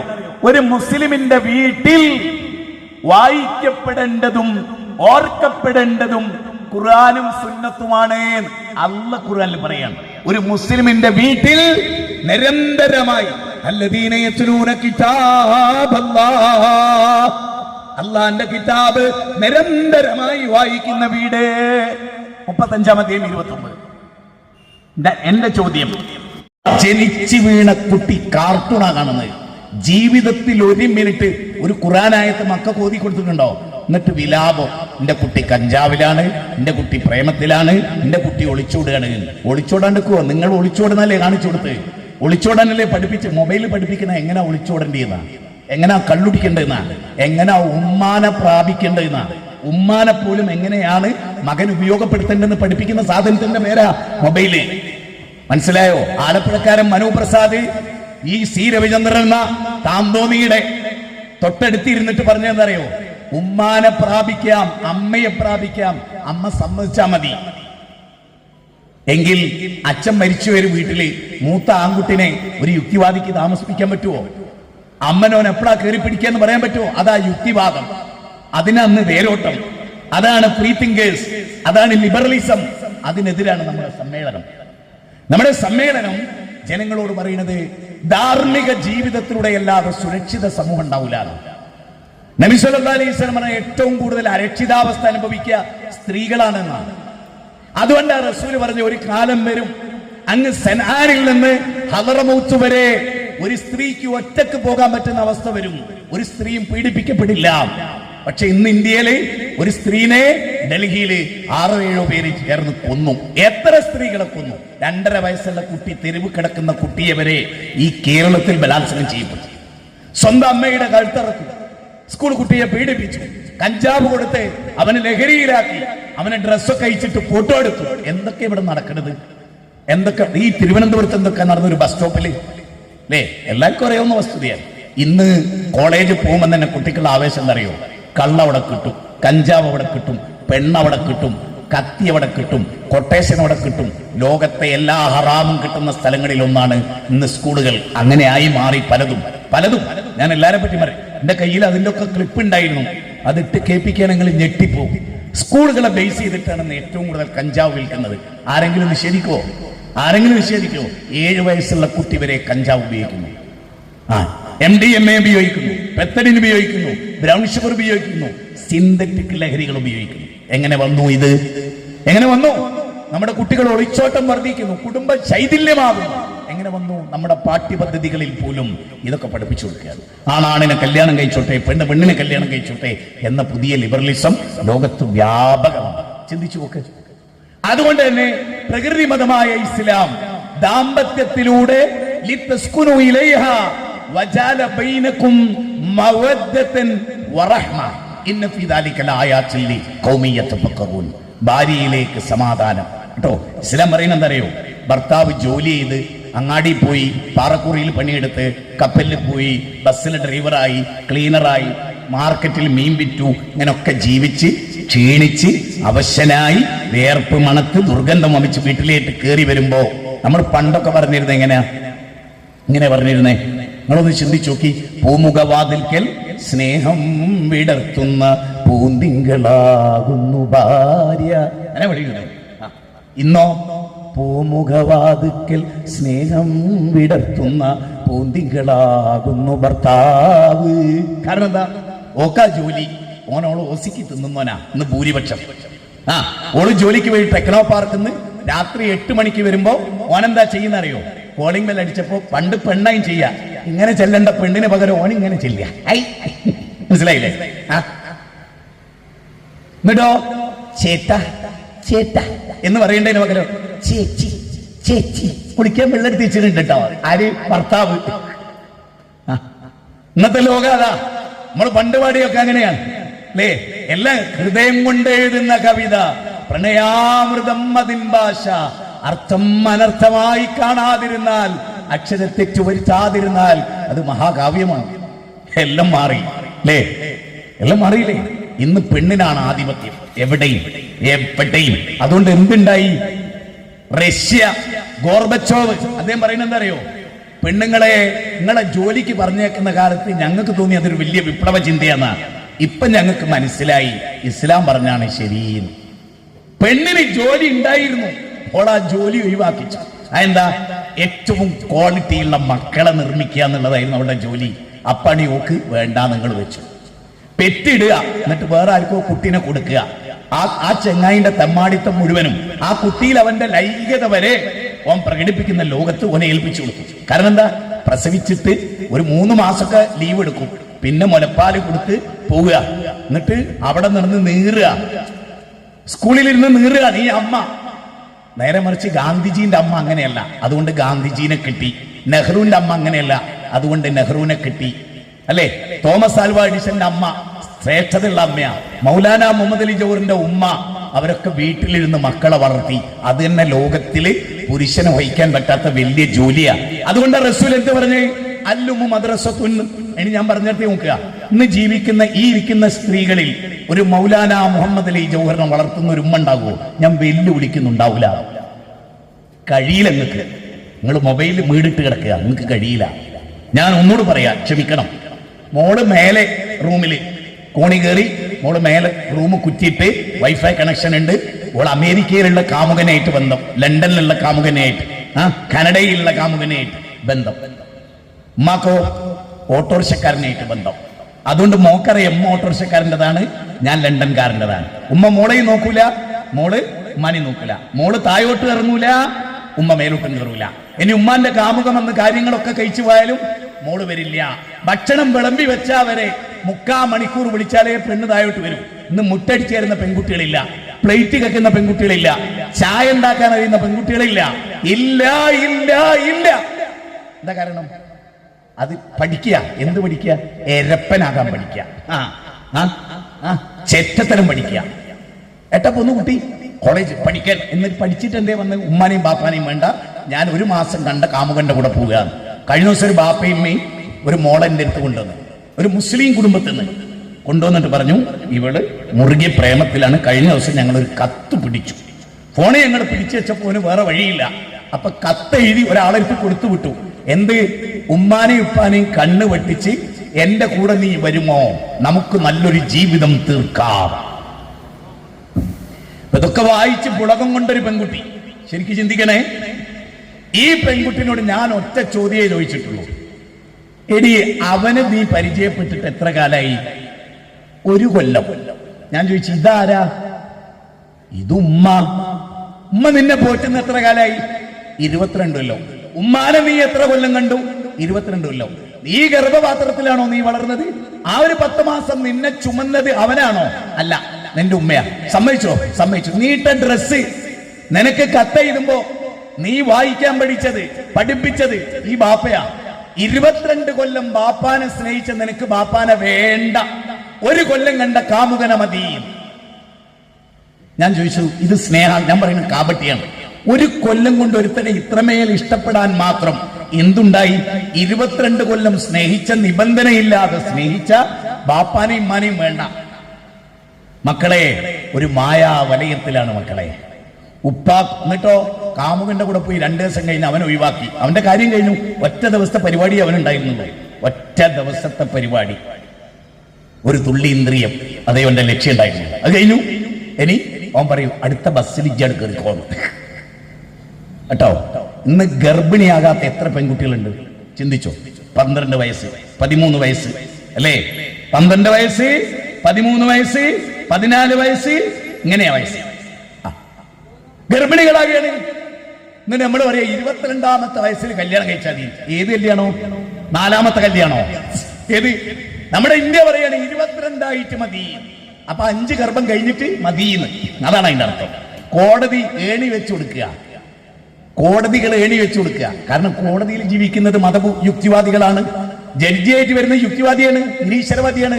ഓൻ പറയാ സ്വവർഗതി കുഴപ്പമില്ല, ഓന് നിന്റെ ആളാ, ജെൻഡർ പൊളിറ്റിക്സിന്റെ ആളാ, അതുകൊണ്ട് ഓന്റെ തലച്ചോറിൽ വൃത്തികേടേ ഉണ്ടാവുള്ളൂ. ഓൻ ജഡ്ജി ആയിരുന്ന വൃത്തികേടേ വരൂ. അങ്ങനൊക്കെ പറയാവോ? അങ്ങനെ ആൺകുട്ടികൾ പറയും, ആണും പെണ്ണും കെട്ടൂല് പറയില്ല. അത്രേ ഉള്ളൂ. മനസ്സിലായോ? ലോകം അങ്ങോട്ടാ പോകുന്നത്. അത് തടുക്കാനാ നമ്മള്. തിന്മക്കെതിരെ ശബ്ദിക്കാനാ, തിന്മ കണ്ട് നോക്കിക്കാനല്ല. വൈദിക്കാലത്ത് ഉമ്മത്തും മിൻഹും ലിമ തഇദൂന ഖൗമനില്ലാഹു മുഹ്ലികഹും ഔ മുഅദ്ദിബഹും അദാബൻ ശദീദ. അല്ലാഹു ഖുർആനിൽ പറഞ്ഞ 7-ാം അധ്യായം 164. അതിലെന്തറിയോ? ഒരു വിഭാഗം തെറ്റ് ചെയ്തു, അല്ലാഹു ഹറാമാക്കിയ തെറ്റ്. അപ്പൊ ഒരു കൂട്ടർ എന്ത് പറഞ്ഞു? ഒരു തെറ്റ് ചെയ്തോട്ടെ, അല്ലാഹു നശിപ്പിക്കുന്ന ആളുകളല്ലേ, നമ്മൾ എന്തിനാ വെറുതെ ഒക്കെ പറഞ്ഞ് ഫിത്ന ഉണ്ടാക്കണത്? നമ്മളേതായാലും ചെയ്യണില്ല. സഹോദരങ്ങളെ, നിങ്ങളുടെ അടുത്തേക്ക് ഒരു ബോക്സ്, നമ്മുടെ സമ്മേളനം, ഈ സമ്മേളനത്തിന്റെ വിജയം നല്ലൊരു പൈസ വേണം. നമുക്ക് നമ്മുടെ ഫാമിലി കോൺഫറൻസ് തിരുവനന്തപുരത്ത് വരുന്നു. നമുക്ക് ഒരുപാട് ഫണ്ട് വേണം. എല്ലാരും മനസ്സറിഞ്ഞ് നല്ലൊരു സംഖ്യ അള്ളാന്റെ മാർഗത്തിൽ അല്ലദീന യുൻഫിഖൂന ഫിസ്സറാഇ വദ്ദറാഇ കൊടുക്കുക. വമാ തുൻഫിഖൂ മിൻ ഖൈറിൻ ഫലിയൻഫുസികും. എല്ലാവരും മനസ്സറിഞ്ഞ്, കുട്ടികളും ചെറിയവരും വലിയവരും. സ്ത്രീകൾക്ക് ഒരു കുഞ്ഞി മോതിരം അയച്ചു കൊടുത്താൽ നമ്മുടെ സമ്മേളനത്തിന് 12 ലക്ഷം രൂപ വേണം. എല്ലാവരും കൊടുക്കുക. നിങ്ങളെ പിന്നെ അവർ സമീപിക്കുക, അപ്പോഴും നിങ്ങൾ കൊടുക്കുക. അള്ളാന്റെ മാർഗത്തിൽ കൊടുക്കുക, നല്ല കാര്യത്തിന് വേണ്ടി കൊടുക്കുക. ഒരുപാട് കുട്ടികൾ കഞ്ചാവിലും ഇതിലൊക്കെയാണ്. അതായത് മക്കൾ രക്ഷപ്പെടണം. അതുകൊണ്ട് ഞാൻ നിങ്ങളോട് പറയാണ്, ദാമ്പത്യ ജീവിതം നന്നാകണം. എങ്ങനെ നന്നാകണം? നബി സല്ലല്ലാഹു അലൈഹി വസല്ലം ഭാര്യമാരോട് എങ്ങനെ? ഇപ്പൊ നമ്മുടെയൊക്കെ ജില്ലയിൽ നോക്കിയാലേ, എന്നോട് ക്ഷമിക്കണം, തിരുവനന്തപുരം, കൊല്ലം ജില്ലയിലൊക്കെ ഭർത്താക്കന്മാർക്ക് പെട്ടെന്ന് ദേഷ്യം പിടിക്കും. യോജിപ്പുണ്ടോ? ഞാൻ ശാസ്ത്രപരമായി തെളിയിച്ചു. അതിനെന്താ കാരണം? അങ്ങനെ ദേഷ്യം പിടിക്കുന്ന ഭർത്താക്കന്മാരോട് അല്ലാഹു പറയാണെന്ത്? യാ അയ്യുഹല്ലദീന ആമനൂ ഇന്ന മിൻ അസ്വാജികും വഔലാദികും അദുവ്വൻ ലക്കും ഫഹ്ദറൂ.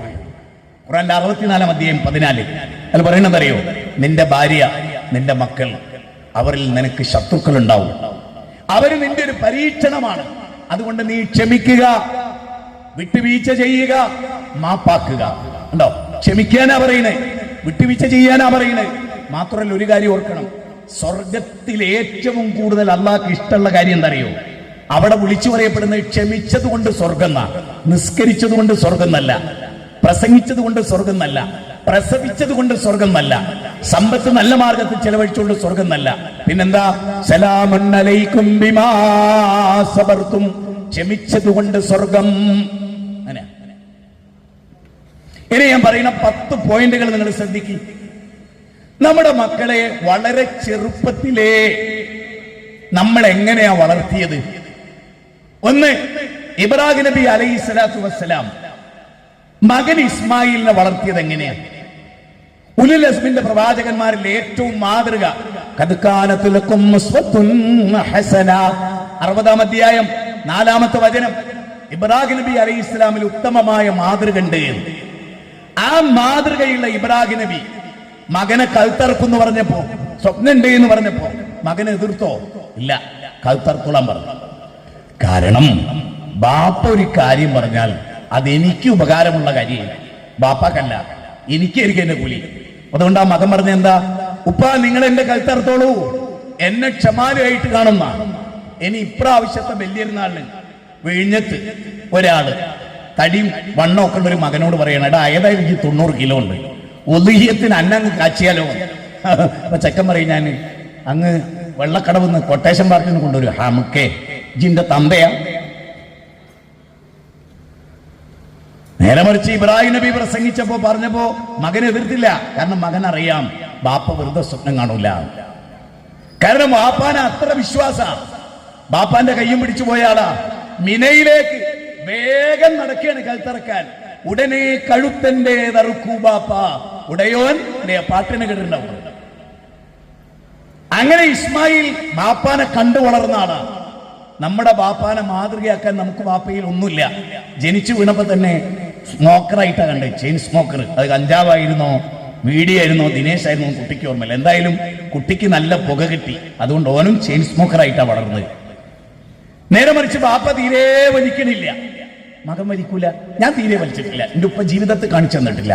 എന്റെ ഉപ്പ ലുവാസ്കരിക്കുന്ന ഞാൻ കണ്ട്, എന്റെ ഉപ്പ ജുമയ്ക്ക് എണീറ്റ് നിസ്കരിക്കുന്ന ഞാൻ കണ്ട്, എന്റെ ഉപ്പ സുബൈക്ക് നേരത്തെ പോയ ആളാ, എന്റെ ഉപ്പ രാത്രി എണീറ്റ് നിസ്കരിച്ച ആളാ. എന്റെ ഉപ്പ ജീവിതത്തിൽ ഒരിക്കലും ഒറ്റ ദിവസം പോലും ഖുർആൻ ഓതാത്ത ദിവസമല്ല.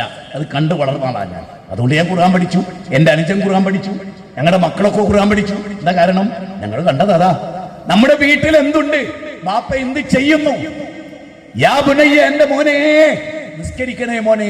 ലുക്മാനുൽ ഹക്കീം 31-ാം അധ്യായം 17-ാമത്തെ വചനം. നമ്മളോ സ്വന്തം മക്കളെ ഉപദേശിക്കാനുള്ള അന്തസ്സുണ്ട് നമുക്ക്.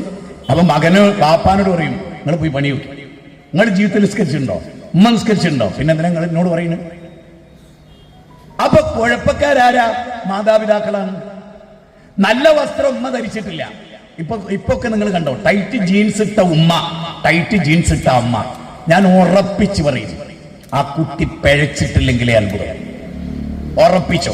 മാന്യമായി വേഷം ധരിച്ച ഒരു അമ്മയുടെ കയ്യിൽ ഒരു കുഞ്ഞിനെ കണ്ടാൽ ആ കുട്ടിക്ക് മൊറാലിറ്റി ഉണ്ടാവും. നിങ്ങൾ വിശ്വസിക്കും? വൃത്തികെട്ട വേഷം ധരിച്ച, ചുണ്ടിൽ ചായം തേച്ച, മുഖത്ത് പുട്ടിയിട്ട് ഒരു പെണ്ണാണ് ഒരു കുഞ്ഞിനെ പൂറ്റുന്നെങ്കിൽ ആ കുഞ്ഞ് അവിടെ മാത്രമല്ല പുട്ടിയിടുക, വേറെ സ്ഥലം കാണിച്ചുകൊണ്ട് പുട്ടിയിടുക. ഞാൻ വെറുതെ പറയില്ല, ഇപ്പോഴത്തെ കുട്ടിക്ക് പാന്റിൽ കീറലില്ലേ? എത്ര കീറലുണ്ട് കൂടെ? പണ്ടൊക്കെ യാചിക്കുന്ന വീട്ടിലായിരുന്നു അതൊക്കെ ഉണ്ടായിരുന്നത്. ഇന്നത്തെ ഏറ്റവും വലിയ ഫാഷൻ എന്താ? New gen. എന്താണ് ന്യൂ ജെൻ? അപ്പൊ അതിനെന്ത് വേണം? പാന്റൊക്കെ 28 കീറ് വേണം. ഒറ്റ പേടിയുള്ള 5 കൊല്ലം കഴിഞ്ഞാൽ മുന്നും ബാക്കും തീരെ ഉണ്ടാവില്ല. ബുദ്ധിജീവികളാണ് ഞങ്ങൾ വസ്ത്രം ധരിക്കാനൊന്നും കിട്ടില്ല, ഇങ്ങനെ മൂടിക്കെട്ടാനും ഞങ്ങൾ പറ്റില്ല. വസ്ത്രം കുറച്ച് മതി, അതാണ് പുരോഗതി. അങ്ങനെയാണെങ്കിൽ പട്ടി ഏതോ കാലത്ത് പുരോഗതി, ഒരു തുടിയുമില്ല. ലോകത്തെ ഏറ്റവും പുരോഗതി നേടിയത് പട്ടി, പന്നി, ഡ്രസ്സില്ല. ഭയങ്കര പുരോഗതി ഡ്രസ്സില്ലായ്മയാണ് അത്രേ പുരോഗതി. ഭൗതികവാദികൾ പറയണം, ലിബറലുകൾ പറയണം. അതുകൊണ്ട് നിങ്ങൾ ആലോചിച്ചപ്പോൾ സ്ത്രീകളുടെ ഏത് മാത്രം എന്താ? ഇപ്പൊ ആണുങ്ങളെ ഉദ്ഘാടനത്തിന് വിളിക്കുന്ന പരിപാടിയല്ല, സിനിമാ നടന്മാർക്കൊന്നും ഒരു പരിപാടിയില്ല, 2 സ്ത്രീകൾക്ക് മാത്രമേ ഉള്ളൂ. അവർക്ക് എന്താ പുതുമ? 4 കുട്ടിക്ക് ഭക്ഷണം ജീവിതത്തിൽ കൊടുത്തിട്ടില്ല, അറ്റ കൈക്ക് ഉപ്പ് ജീവിതത്തിൽ തേച്ചിട്ടില്ല, ഒരു രോഗിക്ക് ഇന്ന് വരെ ഒരു കമ്പിളിപ്പുറപ്പ് കൊടുത്തിട്ടില്ല, ഒരു സ്കൂൾ ഉണ്ടാക്കിയിട്ടില്ല, ഒരു രാജ്യത്തിന് ഒരു കോൺട്രിബ്യൂഷൻ നൽകിയിട്ടില്ല. കുറച്ച് ഇറച്ചിയുണ്ട് ശരീരത്തിൽ, അത് വിറ്റ് കൈയാക്കുക, വേറെ പരിപാടിയൊന്നുമില്ല. വേറെ എന്ത് മൂല്യവത്തായ സംഭാവന അവർ ലോകത്തിന് നൽകിയ? മാത്രമല്ല, ഞാൻ എന്നെ അതിശയപ്പെടുത്തിയൊരു കാര്യം എന്താ അറിയോ? പണ്ടൊക്കെ ഉദ്ഘാടനം എന്ന് പറഞ്ഞാൽ അതിലൊരു ആത്മീയത ഉണ്ടായിരുന്നു. കാരണം ഒരു കട ഉദ്ഘാടനം ചെയ്യണേ ഈശ്വര ഐശ്വര്യം ഉണ്ടാകണം. എന്നാൽ അവിടെ പൂജയായിരുന്നു നടത്തിയിരുന്നത്. ഇന്ന് പൂജയല്ല, ഇന്ന് എന്തൊക്കെയോ കാണിക്കല പരിപാടി. അതിലെന്ത് പ്രാർത്ഥന ഉണ്ടാവുക? ആ കട നന്നാവുമോ? ആ കട നന്നാവുമോ? ഞാൻ അധികം പറഞ്ഞ കൂടിപ്പോവും. എന്റെ സുഹൃത്തുക്കൾ എന്നെ പറയുമ്പോ അതാ എനിക്കിത് കണ്ടിട്ടുണ്ട്, പെരുവിരൽ മുതൽ അങ്ങ് ശിരസ് വരെ. കാരണം എന്താ അറിയോ? നല്ല നട്ടലുള്ള ഒരാളാ. നട്ടല് വളഞ്ഞിട്ടില്ല എന്നോളം മനസ്സ് തീരെയും തോറ്റിട്ടില്ല. നട്ടലെടുത്തന്നെ ചവിട്ടി പിടിക്കാം, മനസ്സിനെ തൊടാൻ കഴിയില്ലടോ ഏതവസ്ഥയിലും. എന്ത് തോന്നിയാസാണ് ഈ ഭൂമിയിൽ നടക്കണത്. എന്നിട്ട് നമ്മൾ കാണില്ലേ, ഭർത്താവ് പുൽക്കൈ, ഷോക്സ്, ഇവിടെ കഴുത്തിൽ വേളയെ കെട്ടി, ഇതൊക്കെ ഉണ്ട്. മറ്റേതോ പുറമ്പോക്ക്, എല്ലാം ടൂ വീലറിലൊക്കെ പോകുമ്പോ ഇങ്ങനെ 25 കിലോ ഇറച്ചിപ്പുറത്തേക്കും 25 കിലോ ഇറച്ചിപ്പുറത്തേക്കും. അതെന്താ? മറ്റേ സാധനമായിട്ട് ലഗീനോ എന്താ പറയുന്നത്, സുഗീനോ, അങ്ങനെ. നിങ്ങൾക്ക് ഉളുപ്പ് തോന്നാറില്ലേ? ലജ്ജ എന്ന് പറഞ്ഞൊരു സംഗതി, നിങ്ങൾ പെണ്ണാണെന്നുള്ള ബോധം ഉണ്ടാവണമെന്നാ പറയുന്നത്. അള്ളാന്റെ റസൂൽ പറയാം, പെണ്ണ് എന്ന് പറഞ്ഞ ആരാ? ഖുർആൻ ഓതി പറയാൻ, കനിതാത്തുൻ ഹാഫിളാത്തുൽ ലിൽ ഗൈബി ബിമാ ഹഫിളല്ലാഹ്. അടക്കള്ള പെണ്ണ്, ഭർത്താവിന്റെ അഭാവത്തിലെല്ലാം കാത്തു സൂക്ഷിക്കുന്ന പെണ്ണ്. നിങ്ങൾ നോക്കേ, നമ്മളൊക്കെ ആളുകൾ എടുക്കുന്ന സൗന്ദര്യം, കുടുംബ മഹിമ, സമ്പത്ത്. ഉമർ ബിൻ ഖത്താബ് 20 ഭൗതിക സാമ്രാജ്യത്തെ ഭരിച്ചാളാ. തന്റെ മകൻ കാസിമിനെ ഏത് പെണ്ണിനെയാ തെരഞ്ഞെടുത്ത്? പാൽക്കാരി പെൺകുട്ടിനെ തെരഞ്ഞെടുത്ത്. ഉമർ ബിൻ ഖത്താബ് പ്രധാനവും ഇങ്ങനെ നടക്കലുണ്ട് രാത്രി, ആളുകളുടെ സുഖവും ക്ഷേമവും അന്വേഷിച്ചുകൊണ്ട് വേഷം മാറി ഉമർ ബിൻ ഖത്താബ് പ്രധാനം നടക്കും. അങ്ങനെ ഒരു വീട്ടിൽ നിന്ന് ഉമ്മയും മകളും സംസാര. നിങ്ങൾ ശരിക്കും ചിന്തിക്കും, തിരുവനന്തപുരത്ത് വിഴിഞ്ഞത്ത് അങ്ങനെ ഒരു വീടുണ്ടാവുമോ? എന്താ സാർ? മോളെ പാലിൽ വെള്ളം ചേർക്ക്. ഇതാണ് മോളെ പാലിൽ വെള്ളം ചേർക്ക് മോളെ. അപ്പൊ ഈ കുട്ടി പറയാണ്, ഇല്ലമ്മ പാലിൽ വെള്ളം ചേർക്കുന്നത് പാവാണ്, സാമൂഹ്യ തിന്മയാണ്, ഞാൻ ചെയ്യില്ല. കഴിഞ്ഞ ആഴ്ച പോലും ഉമർ ബിൻ ഖത്താബ് റളിയല്ലാഹു ഖുതുബയില് വെള്ളം ചേർക്കരുത് എന്ന് പറഞ്ഞിട്ടുണ്ടമ്മ, അതൊരു സാമൂഹ്യ തിന്മയാണ്. അപ്പൊ ഉമ്മ ഈ മകളോട് ചോദിക്കുകയാണ്, മകളെ ഉമർ കാണുമോ ഇത്? ഇല്ല. ഉമറിന്റെ സൈന്യം കാണുമോ ഇത്? ഇല്ല. പാല് വാങ്ങിക്കുന്നവർ കാണുമോ ഇത്? ഇല്ല. അപ്പൊ ആ കുട്ടി പറഞ്ഞു, ഇല്ലമ്മ ശരിയാണ്. അല്ല കാണോ അമ്മ? ഉമറിനെ സൃഷ്ടിച്ച എന്നെയും നിങ്ങളെയും സൃഷ്ടിച്ച അല്ല കാണുമോ? ഇന്നഹും നോക്കൂ, എന്താ അല്ല പറയുന്നത്? അലം യഅലം ബി അന്നല്ലാഹ യറാ. അല്ല കാണുന്നുണ്ട് എന്നുള്ള ബോധ്യം അവർക്കില്ലേ? ആ ബോധ്യമുള്ള ഒരു പെൺകുട്ടി ചെറ്റക്കുടിലിൽ. ഇനി ഞാൻ പറയണമെന്ന് ചിന്തിച്ചോ? ആ കുട്ടി പറയണം, അല്ല കാണുമ്പോ ഞാൻ ചെയ്യൂല. അപ്പൊ ഉമർ ബിൻ ഖത്താബ് റളിയല്ലാഹു രോമാഞ്ചം ഉണ്ടായി. അദ്ദേഹം വീടിന് മാർക്കിട്ടു, ഒരു ശരിയുടെ മാർക്കിട്ടു. എന്നിട്ട് വീട്ടിൽ ചെന്നിട്ട് മകനെ വിളിച്ചു, ഖസിം, ഖസിമേ, അള്ളാഹുവിന്റെ രഹസ്യത്തിലും പരസ്യത്തിലും പേടിക്കുന്നൊരു പെണ്ണിനെ ഞാൻ നിനക്ക് മണവാട്ടിയാക്കി തരട്ടെ. ആ കുടുംബത്തിലാണ് ഉമർ ബിൻ അബ്ദുൽ അസീസ് ജനിക്കുന്നത്. ഓർക്കണം, എന്തുകൊണ്ട് ഉമർദാനും പാൽക്കാരി പെൺകുട്ടിനെ തെരഞ്ഞെടുത്തു? തന്റെ മകനെ രാജാവായിട്ടും തെരഞ്ഞെടുത്തു. ലോകം കിടുകിടാ പറച്ച ചക്രവർത്തിയാണ്. എന്നിട്ടും എന്തേ? കാരണം ഒരു തുള്ളി പാലിൽ വെള്ളം ചേർക്കൂലെങ്കിൽ സ്വന്തം ചാരിത്രത്തിൽ ഭർത്താവിനെ പറ്റിക്കോള് ഒരിക്കലും ഉണ്ടാവില്ല. ഈ ബോധ്യം. കാനിത്താത്തുൻ ഹാഫിളാത്തുൽ ലിൽ ഗൈബി ബിമാ ഹഫിളല്ലാഹ്. എത്ര സ്ത്രീകളുണ്ടെന്ന് അങ്ങനെ പറ. എത്ര സ്ത്രീകളുണ്ട് മുസ്ലിം സമുദായത്തിൽ? പണ്ഡിതന്മാരില്ലായിട്ടാ, മൊയ്ലിയന്മാരില്ലായിട്ടാ, ഉസ്താദുമാരില്ലായിട്ടാ, ദിക്ർ ഹൽക്കല്ലായിട്ടാ? ഒന്നും സ്വാധീനിക്കുന്നില്ല. വെള്ളിയാഴ്ചത്തെ ഖുതുബ പോലും അറബിയിലാ കേൾക്കുന്നത്. എന്ത് പഠിക്കാനാ? എന്ത് പഠിക്കാനാ? ചിന്തിച്ചു. ജനങ്ങൾക്ക് മനസ്സിലാകുന്ന ഭാഷയിൽ ഖുതുബ നടത്താൻ ഇസ്ലാം പറഞ്ഞു. നമ്മൾ എവിടെ നടത്തുന്നത്? ആരവിടെ നന്നാകുന്നത്? നിങ്ങൾ നോക്ക്. ചുറ്റും കറുത്ത് തമോമയമായ ഇരുൾമുറ്റും നിരവിധിൽ ഏകാകിയാണു ഞാൻ. കൂട്ടിനൻ തോഴനില്ലായികയാൽ എൻ നിദ്ര പറന്നു പോയോ. എന്റെ ഭർത്താവോടല്ല, ഉറങ്ങാൻ പറ്റണില്ല. നല്ല ലൈംഗിക തൃഷ്ണയുണ്ട്. തണുത്ത രാത്രിയാണ്, നല്ല കൂരിട്ടുള്ള രാത്രിയാണ്. എന്റെ ഭർത്താവ് ഉണ്ടായിരുന്നെങ്കിൽ എന്ന് ഞാൻ ആഗ്രഹിക്കുന്നു. പകരം ഞാനൊരു പുരുഷനെ ക്ഷണിച്ചാൽ നിമിഷം കൊണ്ട് അയാൾ ഓടിയെത്തും. അത്രയും ബ്യൂട്ടി, സൗന്ദര്യമുണ്ട് എനിക്ക്. പക്ഷേ നാഥ, ഞാൻ നിന്നെ പേടിക്കുന്നു. ഇതും കേട്ടത് ഉമർ ബിൻ ഖത്താബാണ്. അതുകൊണ്ട് മോളോട് ചോദിച്ചു, സഫിയനോട്, സഫിയ, ഭർത്താവില്ലാതെ എത്ര കാലം എന്ന്. അപ്പൊ ഇവിടെ അള്ളാനെ പേടിക്കുകയാണ്. യൂസുഫ് നബീനെ വിളിക്കുന്നു, സുലേഖ വിളിക്കുന്നു, വാ ഇങ്ങോട്ട് വാ, നമുക്ക് വ്യഭിചരിക്കാന്നാ പിന്നീട് പറയുന്നത്. അതറിഞ്ഞപ്പോ യൂസുഫ് നബി തിരിഞ്ഞുവിടുകയാണ്. യൂസുഫ് നബിയുടെ കുപ്പായത്തിൽ പിടിച്ചു പെണ്ണ്. അങ്ങനത്തെ പെണ്ണുങ്ങൾ അന്നത്തെ ഭൂമിയിൽ. അന്ന് യൂസുഫ് നബീന്റെ കുപ്പായം പിറകുന്നു കയറിയ പെണ്ണുങ്ങൾ പിന്നീട് ഉണ്ടായത് ഈ 10 കൊല്ലത്തിനുള്ളിലാണ്. ഏറ്റവും കൂടുതൽ പെൺകുട്ടികൾ ആണുങ്ങളെ. എന്നിട്ട് എന്താ ചോദിക്കാനറിയോ? ചുണ്ടൊക്കെ ചോപ്പിച്ച് ഇങ്ങനെ നോക്കൂ.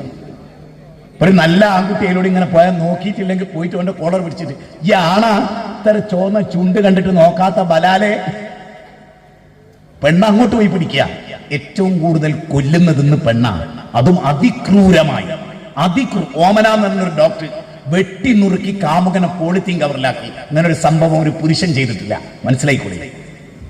ഇപ്പത്തെ കഷായത്തിൽ വിഷം കൊടുത്ത കുരുപ്പ്, അതിനെ നോക്കി നിങ്ങള്. അതിന് പഠിപ്പില്ലേ?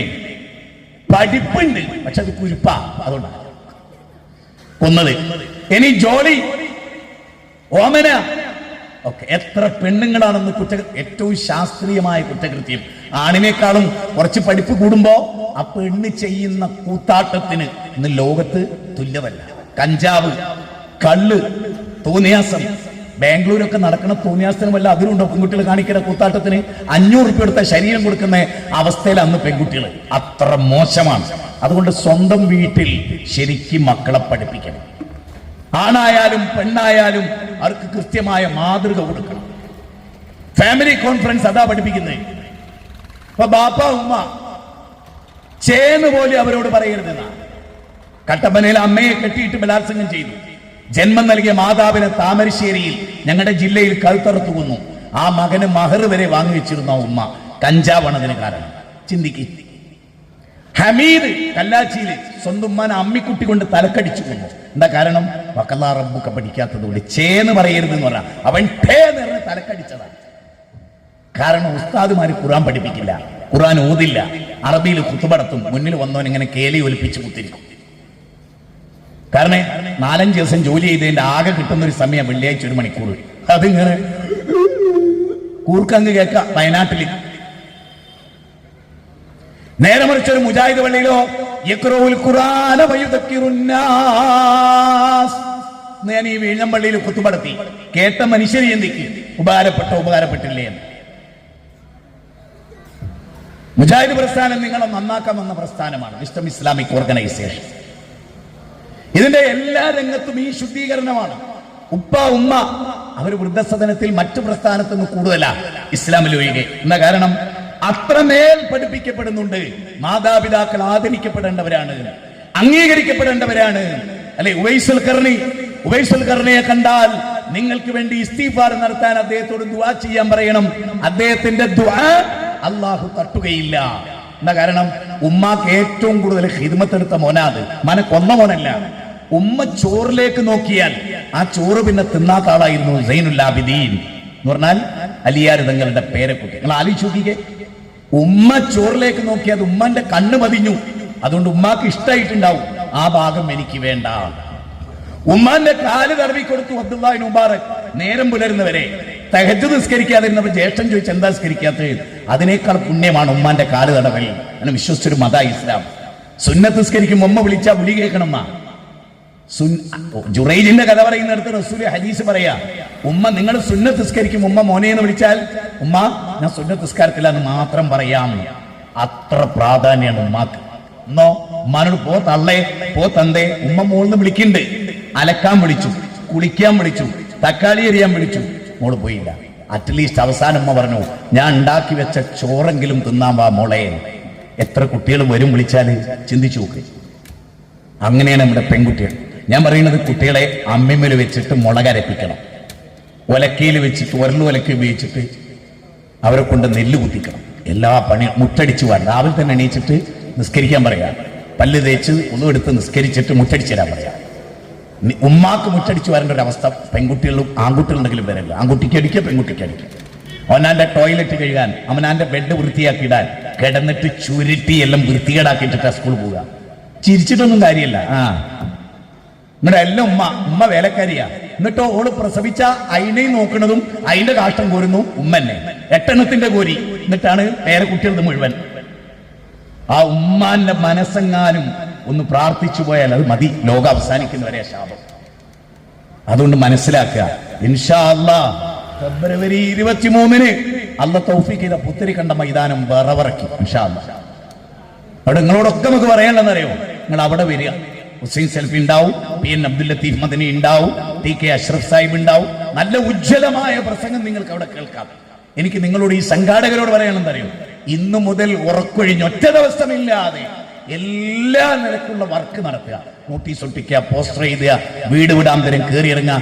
ഇഷ്ടപ്പെട്ടാലും ഇല്ലെങ്കിൽ ഇപ്പൊ കാഞ്ഞങ്ങാട് നമ്മളെ ഇറക്കി വിട്ടു, പ്രസംഗം കൊളാക്കി, നശിപ്പിക്കാൻ വന്നു. ഇന്നും ഉണ്ടതൊക്കെ, ഇന്നും ഉണ്ടത്. എന്റെ പ്രസംഗം ഒരു സക്കാഫി 40 ആളുകളും. അവിടെ ഹിന്ദുക്കൾക്ക് പ്രശ്നമില്ല, ക്രിസ്ത്യാനിക്ക് പ്രശ്നമില്ല. ലോകത്തെ ഏറ്റവും ബുദ്ധി കുറഞ്ഞ വർഗമായിട്ട് ഈ സക്കാഫികൾ മാറുന്നതിൽ എനിക്ക് ടെൻഷൻ ഉണ്ട്.